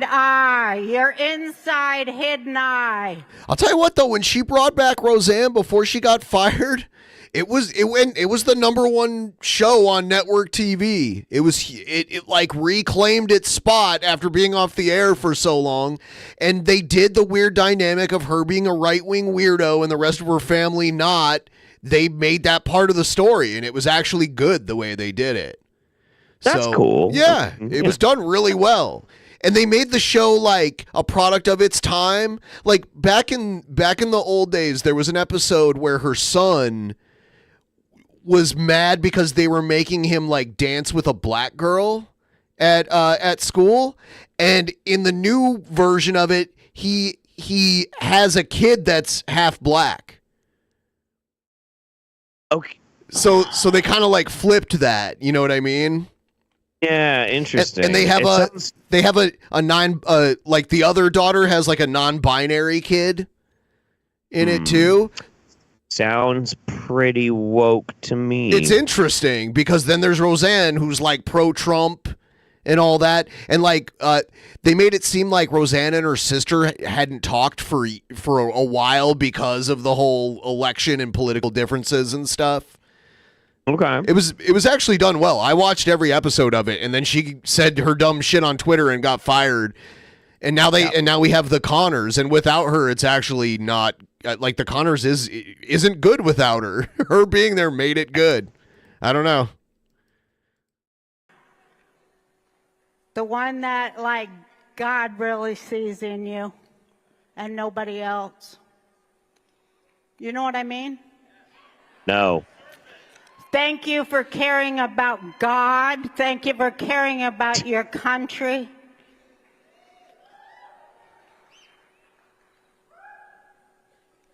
Thank you for caring about what's right.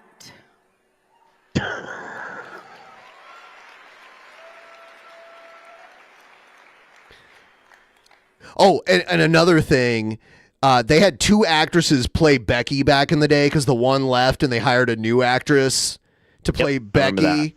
The girl from Scrubs, the blonde girl from Scrubs, played the second Becky. Well, they brought her back to play a different character in this one, just to like have her back. I never really liked the original show, to be honest with you. It makes you feel kind of uncomfortable because it's so like kind of white trash, like stereotypical white trashy.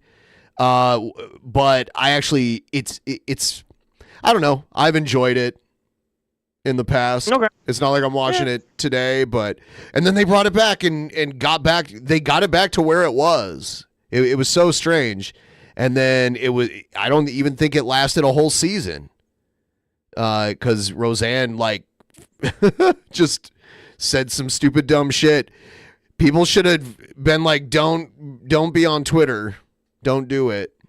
So I preferred All in the Family. Nah, I was a Family Matters guy, man. All in the really Family was was way ahead of its time.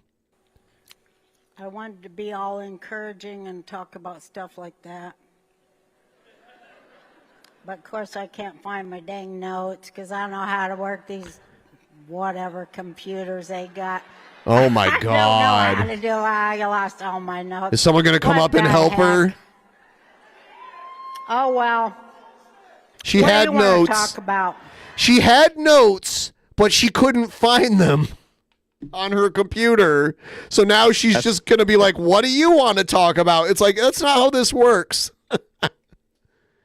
What the fuck? Somebody said Married with Children was better than Roseanne. Married with Children was a really good show. I really did love that one. That was good. They're not really comparable. Like Married with Children was more over the top comedy, like almost more like cartoony kind of stuff. I get. Roseanne tried to. It was still a comedy, but it was trying to capture more of a realistic depiction of what they were trying to portray. And Married with Children, I would say Married with Children is funnier. Like there's definitely more humor to it. I've laughed harder at Married with Children.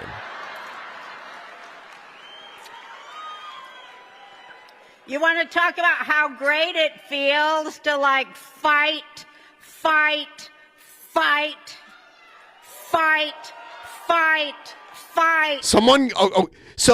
Someone should be running up there right now and finding her fucking notes for her right now. Yeah, don't. Or someone Don't- should don't be let like, her do print it. them next time. Use old people like paper. Yeah, they do. They do. They super do. Yeah. She should be the singer of like a hardcore band or something. Hell yeah. And Fight. do you want Look at these people in the audience for this shit. Uh-huh. Oh, yeah. They probably paid a shit ton for those tickets, too. TPUSA. Mm-hmm. You know what's funny, too? So Turning Point USA is a grooming organization specifically designed to try and get young kids that are just now fresh into college interested in conservative and right-leaning ideology. They are groomers, all of them. She is actually speaking at a grooming convention. But what's so funny is that they were so unsuccessful and so unpopular that they just started throwing boomer conventions. Like, that's what this is it's a boomer convention being run by a grooming organization. It's fucking wild. how great Wild. that feels? Because I can tell you about that. Tell us all about it, Roseanne. I can tell you about a lifetime of that fighting and fighting and fighting and fighting for something I thought was right. And losing over and over and over and over. Oh, yeah. And being attacked over and over and over and over. Like, you can't even believe it. If I was to go into it, you wouldn't even believe it. Really? It's like not even real. It's like not even real that they said this to me. Well, we're not talking about you, Roseanne Barr. We're talking about Roseanne Connor, the character that isn't you because we own her and had nothing to do with you. Huh. So she's Sure. bitter. She's bitter about that. Can you She's very imagine? bitter. I think of the words of Patrick Henry then. You know? Oh. I got to get that Okay. quote, and I can't find it, but God damn it. This is such a disaster. Like, the director of this should be like, cut it. Someone get the hook. Like, get her ass off stage right now. This is going nowhere. my dang thing. Oh, man. But it's like he's rallying the troops where it looks like everything's lost, you know? You know what I'm talking about. The summer Nope. soldier. Thank you. Hey, here is my son bringing me. Okay. So I've watched a few podcasts that Roseanne was on to like see what's going on with her these days. Apparently, most of her real family does not talk to her. Only she Only has her son. two sons that are right wing, and they kind of like run her podcast and everything. Yep. Thank you, son. I watched the one that I watched was her and Blair White, and dear fucking God, that's a bad episode. Holy shit. Amazing. Because, Thomas Paine, yeah. Thank you, son. No, I wanted to first read. Took him long enough. Holy shit. He was letting her drown for like 5 minutes up there. Henry. Because I think, gosh, this can't be more today, you know? Looks like he handed her his phone. She's going to end Yep. up seeing his dick pics or something These are the on times there. that try men's souls. The summer soldier and the sunshine patriot will, in this crisis, shrink from the service of their country. But he... Wow, she leaned into the cunt part of the country really heavily. that stands by it now deserves the love and thanks of men and women. Tyranny, like hell, is not easily conquered. Yet we have this consolation with us, that the harder the conflict, the more glorious the triumph. Woo! What we obtain too cheap, Woo! we esteem too lightly. Spring break. I think this is what we're learning right now, ladies and gentlemen. It is dearness only that gives everything its value. Okay. She's more on the rails now, but honestly, I was more entertained while everything was going terrible. Yeah, same. Heaven knows how to put a proper price upon its goods. Now I feel like she's in church reading from scripture almost. Yeah. Yeah, it feels that way. Yeah. And it would be strange indeed if so celestial an article as freedom should not be highly rated. You know, she owns a macadamia nut farm in Hawaii. That's kind of cool. Yeah. Yeah, I heard her talking about it. Like she lives, she did the weird thing that a lot of people that like are kind of right wing are doing, and they're moving to Texas. So she has the place in Texas, but she also has she has a house in Hawaii where she grows macadamias. I mean, that's pretty dope. I do think it's pretty funny how I've seen several people who are like, right wing influencers, and they move from California to Texas. And then they'll like go on fucking podcasts and start complaining about all the fucking libs in Texas. Yeah, because they all moved near Austin. Yeah, they all moved near Austin, or just in cities in general. Guys, I'm sorry. Like, if you want to escape all the lib shit, you're gonna have to go live in the woods or in some. They'll bring you Wendy's though. Huh? If you can go live in the woods, but they'll still bring you Wendy's. True, very true. The Wendy's must flow. The Wendy's must flow. Paul of Betraydes.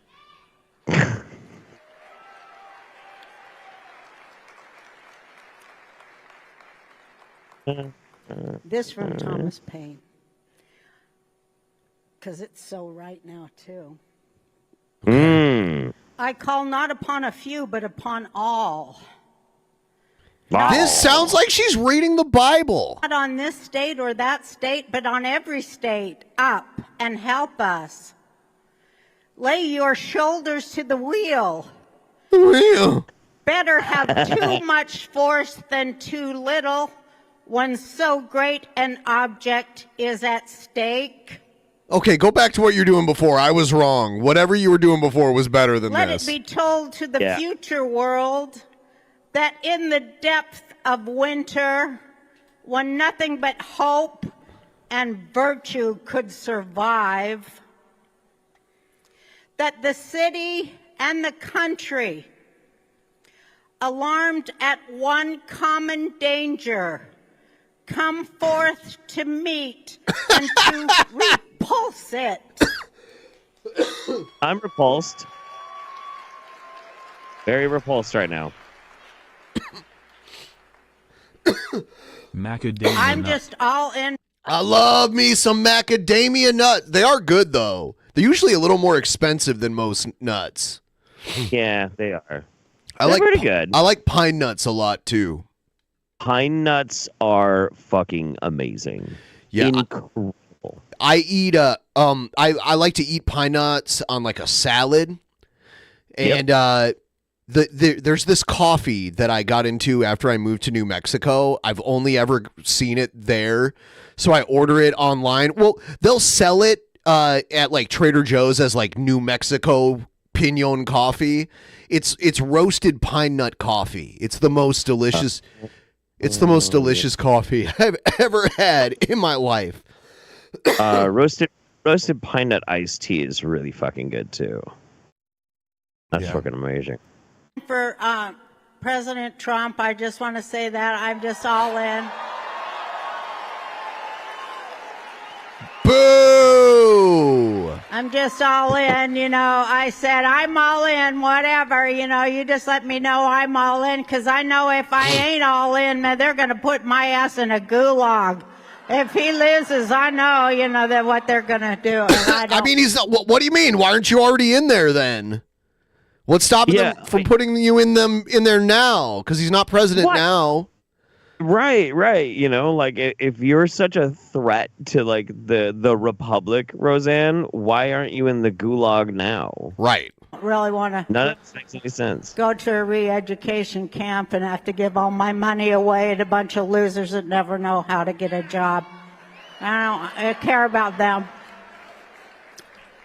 If we don't stop these horrible communists, do you hear me?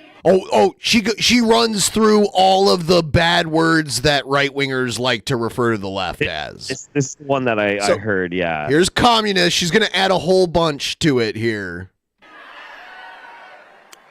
I'm asking you to hear me. You got a microphone. Stalinist. Communist, Stalin. Okay, well, those two are definitely close. Yeah. Communists. Okay. With yeah, she's just repeating. Okay. A huge helping of Nazi fascists thrown in. Okay.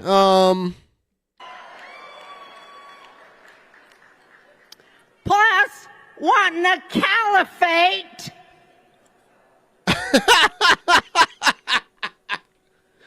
Plus, wanting a caliphate. It's not paused. Keep in mind, it's not paused. Everybody just goes dead fucking silent. Wind it back right to when she says the caliphate, and like just this they're struck. They're in awe. Like, what the fuck is she talking about?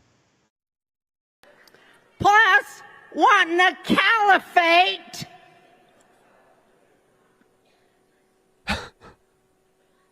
To replace every Christian democracy on earth now. God, this is insanity. Occupied. Do you know that?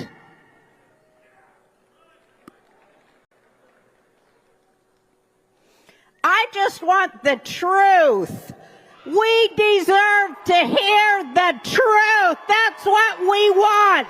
We want the truth. We don't care which party is wrong. We know they're both nothing but crap. They're both on the take. They're both stealing us blind.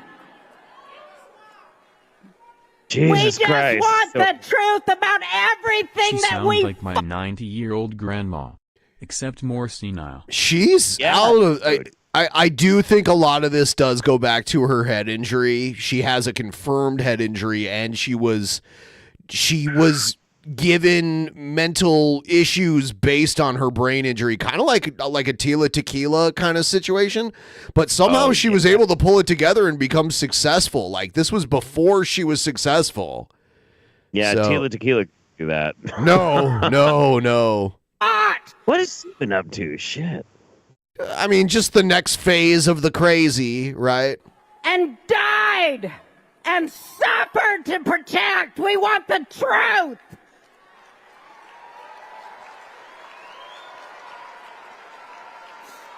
Because we deserve it, and we deserve to have. Real quote, we just want the truth. We don't care which party is wrong. True. I guess. Election with paper ballots. I mean, literally, I don't, like, in my state, for over 10 years, they're all paper mail-in ballots. There's no other option. Literally, like, you register to vote, and they mail it to you, like, a week before they're due, and then you go and you drop them off in a mailbox somewhere. It works. Honestly, like, they find almost no fraud. No, it's true. Like there was there was this whole thing about people either voting twice or casting a vote for like a dead family member, and I don't remember which year it was. It might have been 2020. They did like a thorough fucking analysis, and they found that there were in fact people voting twice, and there were in fact people casting votes for passed away family members. For Trump? They all voted fucking Republican. Yeah, Yep. they were all voting for Trump. All of them. It was fucking banana. And it was Even like a very, so, very it wasn't few. enough to influence anything anyway. Tiny, tiny, tiny amount. We're talking like double digits. And they amount of caught people. them. And they fucking caught them. You know, like, Jesus Christ. Yeah, on the last show, we had Doug TenNapel on, and Doug is like convinced that Trump is going to be assassinated before the election, and he was willing to bet me money, and I know he has money to lose, but he wouldn't concede that if Trump just basically Doug was going to bet me, and if Trump died at all between now and the election, no matter what the official story was, he was going to say it was an assassination. So if Trump, a guy in his late 70s, who's overweight, had a heart attack and died, I would have lost the bet, you know? So yeah, that's bullshit. Yeah, I wasn't going to take it. I clarified that with him, and he was like, yep, if he dies, he was probably assassinated. So yeah. I'm just going to say, I'm really glad that I've never been on with Doug TenNapel, because I would not be nice to that man. You were nice to Hake, who has probably even grosser views than Doug. Hake's a fucking clown. I don't need to prove that Hake's full of shit, because he does it just because he's so goofy and silly, you know? Like, I don't need to like tie his ass. Doug to is a cartoonist. Yeah, but Doug has an air of respectability to him, and the manner by which he makes a lot of his declarations is very... It's all based on religious bullshit. Yeah, and I respond... But he'll argue with you. Like, he's not... Like, he's... I don't know. He's pretty laid back. And he'll argue with you, and it'll never get, like, personal or anything like that. I don't know. Like... And you could tell him that you think his views are, like, completely false. But, you know... I legitimately believe, and don't get me wrong, I think like far right, political ideology is dangerous, but I don't think that there's a greater danger in this world than fucking Christian nationalism. And so when people start using, their faith as the means by which to argue their points, I respond very poorly to that. That's what Hake does too, though. Nah. It's all religious based. All of his shit is religious based. You know, it's funny. Hake was like, Trump is a good Christian man. Not even Doug would agree to that. I asked him because of, yeah. No. Yeah.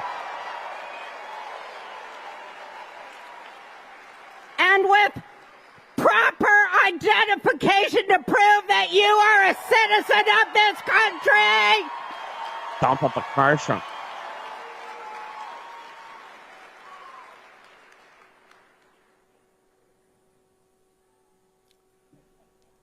And that the public's money shall heretofore belong to the public.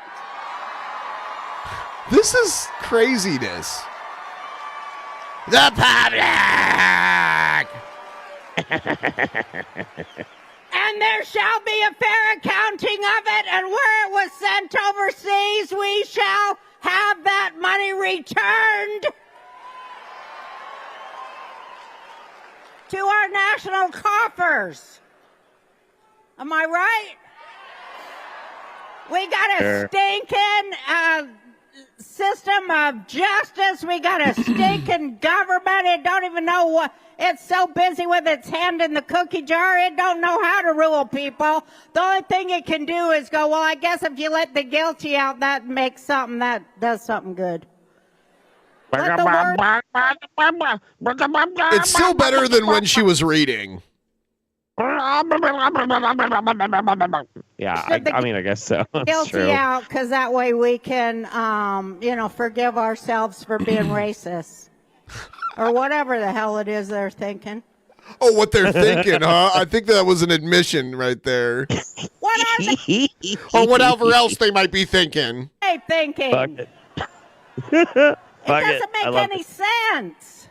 Yeah, it's weird. What are they thinking? Why do they shut down the truth at every turn, especially the truth about, like, human health? Why are they doing that? Take vitamins instead of a vaccination. People here got the vaccine. Yep, I knew she was going there. I knew it. I knew it. Yep, of course. I'm happy to hear that. I didn't get it either. One of these days, there's going to be like a smallpox outbreak at like TPUSA or CPAC or something like that. It's going to be insane. I was the only one in my family. I was the only one in my family, and I was telling them. I was telling them over and over, don't do it. Don't.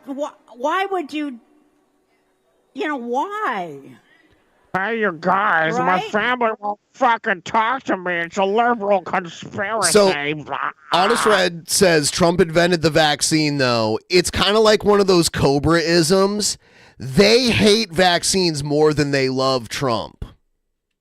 Oh, yeah. Yeah. No, that's true. It's one of That's those Cobra-isms. Yeah. I mean, well, also I hate sickos more than I love Ozzy Osbourne. It's like that.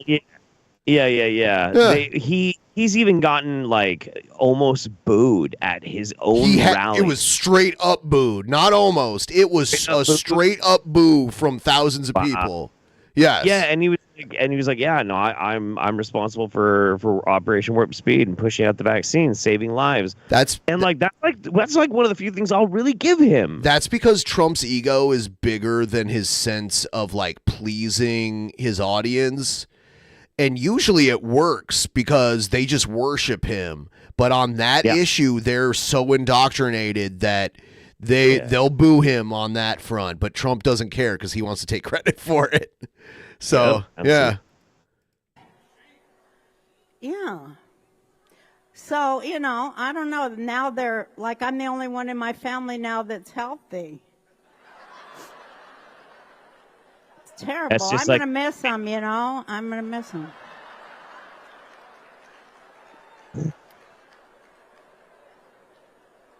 But my nieces, they're all, you know, everyone in my family's a libtard, and and they're mostly gay too. Like, oh damn, we got another Patreon organ flower. Thank you so much. I really appreciate hey, I'm it. libtard. It's Whoa, amazing. That's a double. Woo! Amazing. That's some hard MK Ultra mind control to get over. MK Ultra mind control. LGBTQ mind control and the whatever the hell it is that they got people doing, you know. Whatever the hell it is, I don't know. Whatever. Well, the lesbians are always saying you've got to cut off the boys' penises. That world that they're living in that I don't quite get. The lesbians, are they saying that? Is that who's saying that? Many such cases. What is? She's just. Dude. Holy shit. I've seen a few podcasts where she accuses the person that she's talking to of being MK Ultra, like controlled by MK Ultra, and it's like people who are being nice to her. They're not like attacking her or anything, you know. So it's pretty weird. She thinks everyone except for her, of course. Yeah.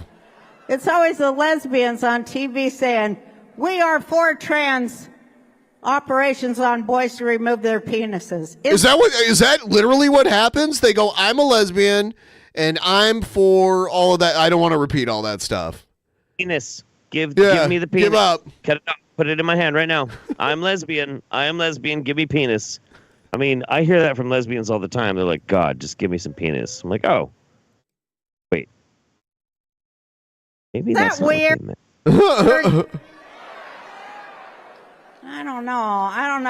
Nothing makes any sense. I can't make hide her hair or nothing on the internet. Are we getting invaded by Nephilim from other planets? Is Nephilim? that true? Not just Nephilim. The alien Nephilim. The alien Nephilim from other planets. Are we being invaded by the Nazi breakaway continent down there in Antarctica? Which one? I can't tell. which is true. But anyway, my nieces are libtards, and they are really pro the vaccine. Now, Phil, they was all mad when they canceled that Roe v. Wade deal. You know, they was all mad. That Roe v. Wade deal.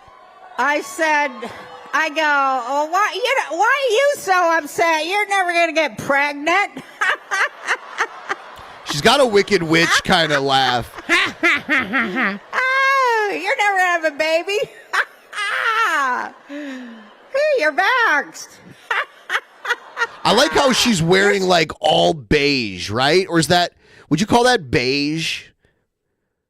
Like she's beige on beige on beige. She's got the beige skirt and the beige sweater and the beige hat and the beige overcoat.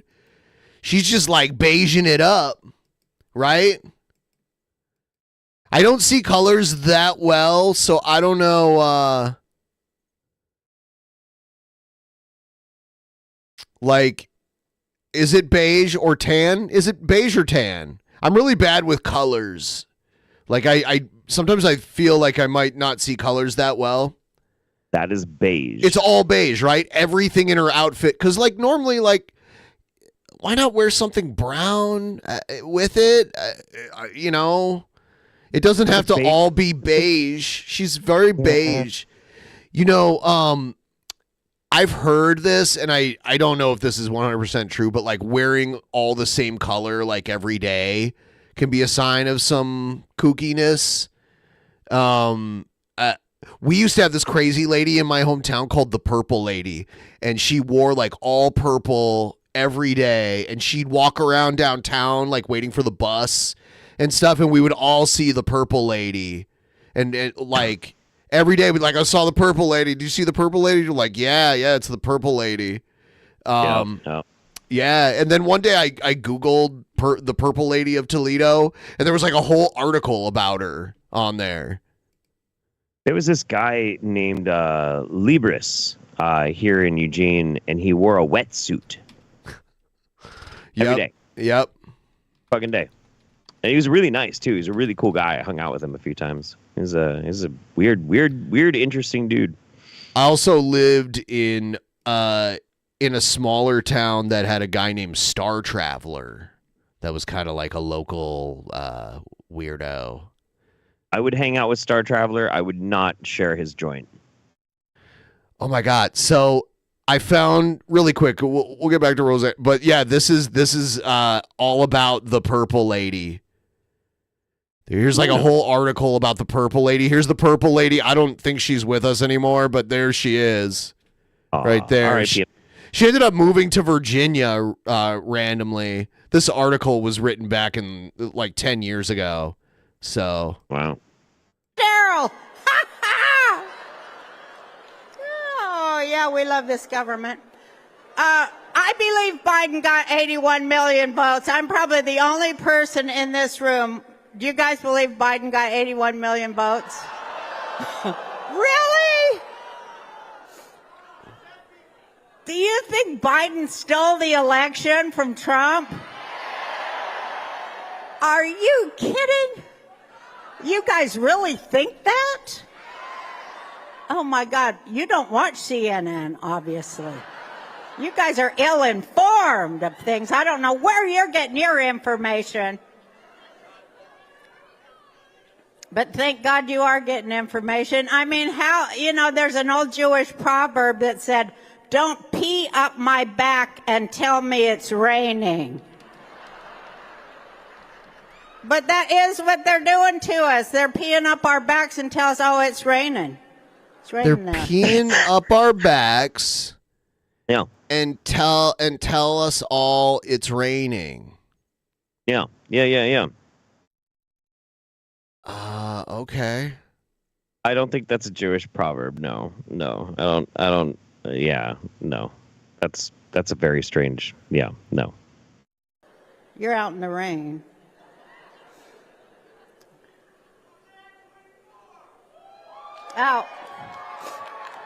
Oh, you're so funny. But I did say, if they do take down our president and they do something, God forbid, where they can't get our Trump in there, I said, I will. I'll run for him. I'll do it. I'll do every bit of it.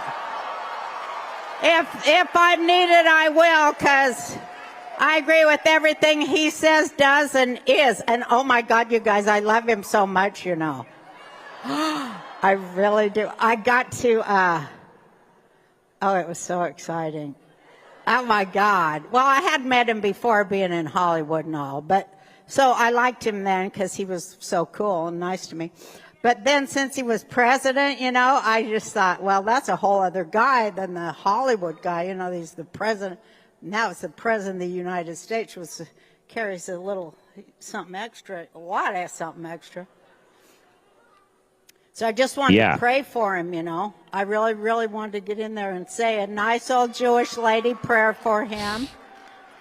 Because I think that a lot of these guys in power, they do need an old Jewish woman to pray for them. She says she was raised Mormon and they aren't Jewish. quite getting it in the right way. They're getting, you know, something else, and they need to get the right kind of prayer on them. You know. Yeah, why not? Yeah, fuck it, why not? Is she gonna pray now? Roseanne is so stupid. She's stupid, stupid. She even stupider than me. Especially dumber than the amazing atheist who refuses to debate me. Why don't you debate me, amazing atheist? Huh? Let me ask you something, Jeff Holiday. Let me ask you something. Yeah. Have you seen a canine become a non-canine? Let me ask you, Jeff Holiday. Have you seen a canine become a non-canine? No. No, you haven't. Therefore, there is nothing true and honest about microevolution. You got him. Jesus Christ, owned with some facts and logic. G-Man always wins, bitch. G-Man wins again. Know what I'm talking about. Or maybe you don't. I don't care. But it's true. So, so I'm like, I'm going to say a prayer, and I just wanted to lay my hands on him because, you know, I want to transfer energy of love into him because that's part of the prayer. And so when I first met him, I just freaked out because they were letting me take my picture with him. So I ran in, you know, and I went grabbing on him and stuff. And I threw my arms out around him. I was all out of control and not acting right. I know you guys are shocked. You not acting right? Roseanne, what happened? But no, so I was all freaked out. And he like very gently rearranged my arms, very gently. Like this, you know. And he looked right in my eye, said, "Hello, Roseanne." So I just calmed down, you know. But then I did have the opportunity to give him a hug. Can you believe it? I was able to give him a hug. And I just transmitted all the love that I felt that all of you had given me in my time of darkness. I transmitted 99% of that to our president because I know how much he needs it for what they're doing to him. She transferred the love to Trump. Brain to brain. Brain to brain. Yeah. He grabbed her by the pussy. Which is what they want to do to all of us. They did it to me too. They'll do it to you if they want to. You look different or say something different, they'd love to do it to you. So I just want to say our biggest weapon is that we would love each other and that we would know to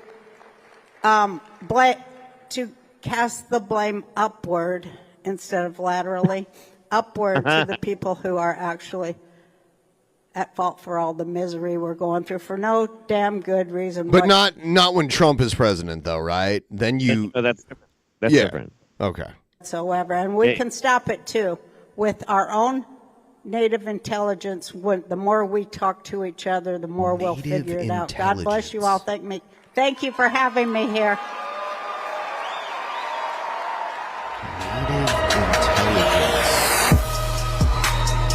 Whoa. Wow. It's mind-boggling. It's absolutely mind-boggling. It's, you know, and it's the same thing with like a lot of these. It's so the Turning Point USA is one of them. Reawaken America is another. There's a whole tour circuit for washed up, like just mean-spirited, shitty people to maintain some degree of cult-like celebrity status by hitching themselves onto this wagon. Kevin Sorbo fucking did it. Rob Schneider has been doing it for fucking years because he's been a virulent anti-vaxxer for God knows how long. Roseanne, and at some point you have to start looking at some of these people and at least acknowledge what they're doing, and then in some cases like Roseanne, consider that it's maybe elder abuse, because it's all bullshit. It's all fucking bananas. Yeah, I don't know. The thing is too, if you were to actually manage to take anybody from that audience and be like, okay, let's just have somebody, you don't get to see who they are, you don't know who they are, and you just listen to the words that they say, spoken very, very calmly and normally, they would probably think that person is batshit insane and not like them. They would probably find something egregious said, you know? But it's all because of this fucking group hypnotism of like, she's talking about my side. Yeah. It's fucking... It's echo chamber shit. It is. That's what made Rush Limbaugh one of the biggest radio shows on the radio for a very long time. And one of the most influential people in American politics. Yes, absolutely. That's why Trump gave him the Medal of Freedom while he was president. And then died, and that was great. That was so fucking rad. Here's the poll. I just closed the poll, and they're saying JF's new girlfriend is most likely fake. And then in second place, internet girlfriend, and then 11% said IRL. 11 generous percentage of people said he actually has an IRL girlfriend. Cheech says, it's unfortunate that Jim Brewer ever had a career. He's really not funny at all. I agree. Jim Brewer is ass cancer, the person. He's terrible. There's nothing redeemable about him. The only time I ever laughed at him, well, I laughed at the movie fucking Half-Baked. Like he was a character in it and he played the super like stone guy all right. He was on SNL for several seasons and he never had like a memorable character that he played on there. Like I was never like, oh, I like it when he plays it.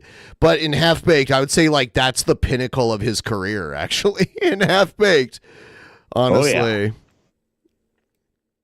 And that's about he tried it. To take the for Louis C.K. and claim he was the one jacking off in front of women. How could really? Vito dox my real name? How could he do that, Vito? Man, I feel so bad for you, George.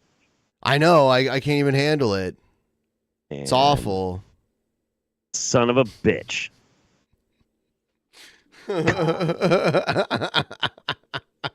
God damn it. Next thing you know, I'm going to get doxxed. My name is Carl Winslow. Yep. Now everyone knows. George Michalski. It's out there now. I can't run away from it. George Michalski. Dox Holidays used to doxing. That's right. That's right. Get me started. Dude, you don't even want to take the brakes off this train. Next thing you know, man, I'm just fucking doxing left and right. I'm a fucking mad doxer. I don't give a fuck.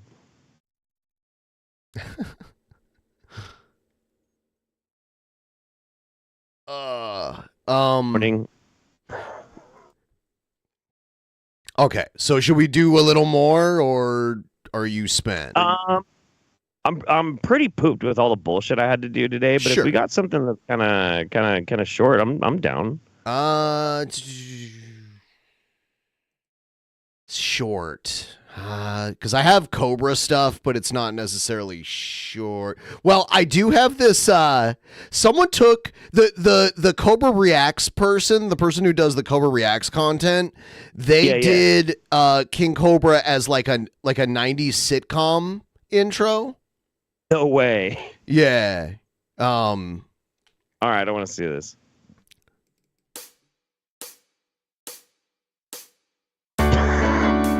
Using the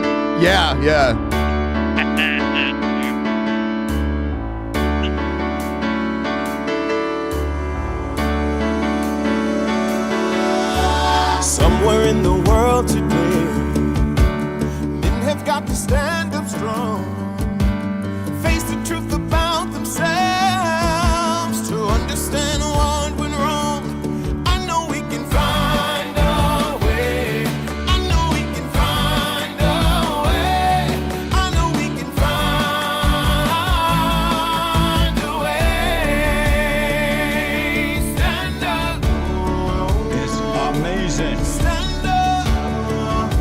Stand up. Stand up.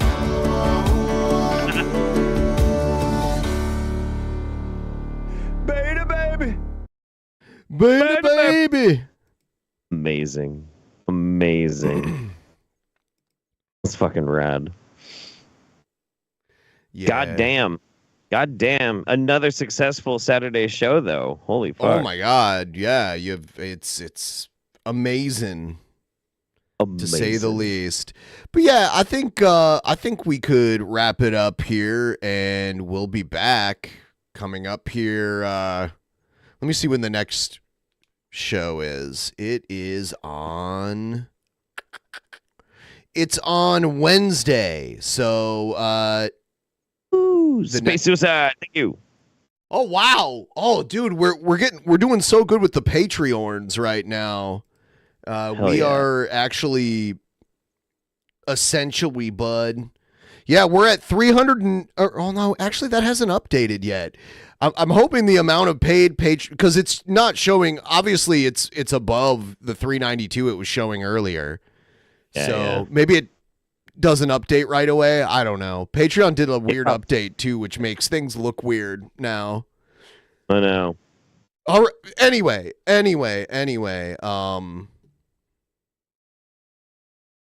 Let's see here. Yeah. So I think I do have more stuff, but I don't want it. It's fine. We did a good show tonight, and I'll save it for next time. Okay. Yeah. So yeah, we'll see. All you guys have a Merry Christmas, and if you don't celebrate Christmas, have a Merry weekend. Yeah, absolutely. Love you guys. Happy holidays. And yeah, thanks for having me on as always. Thank you for being here. Good night, everybody.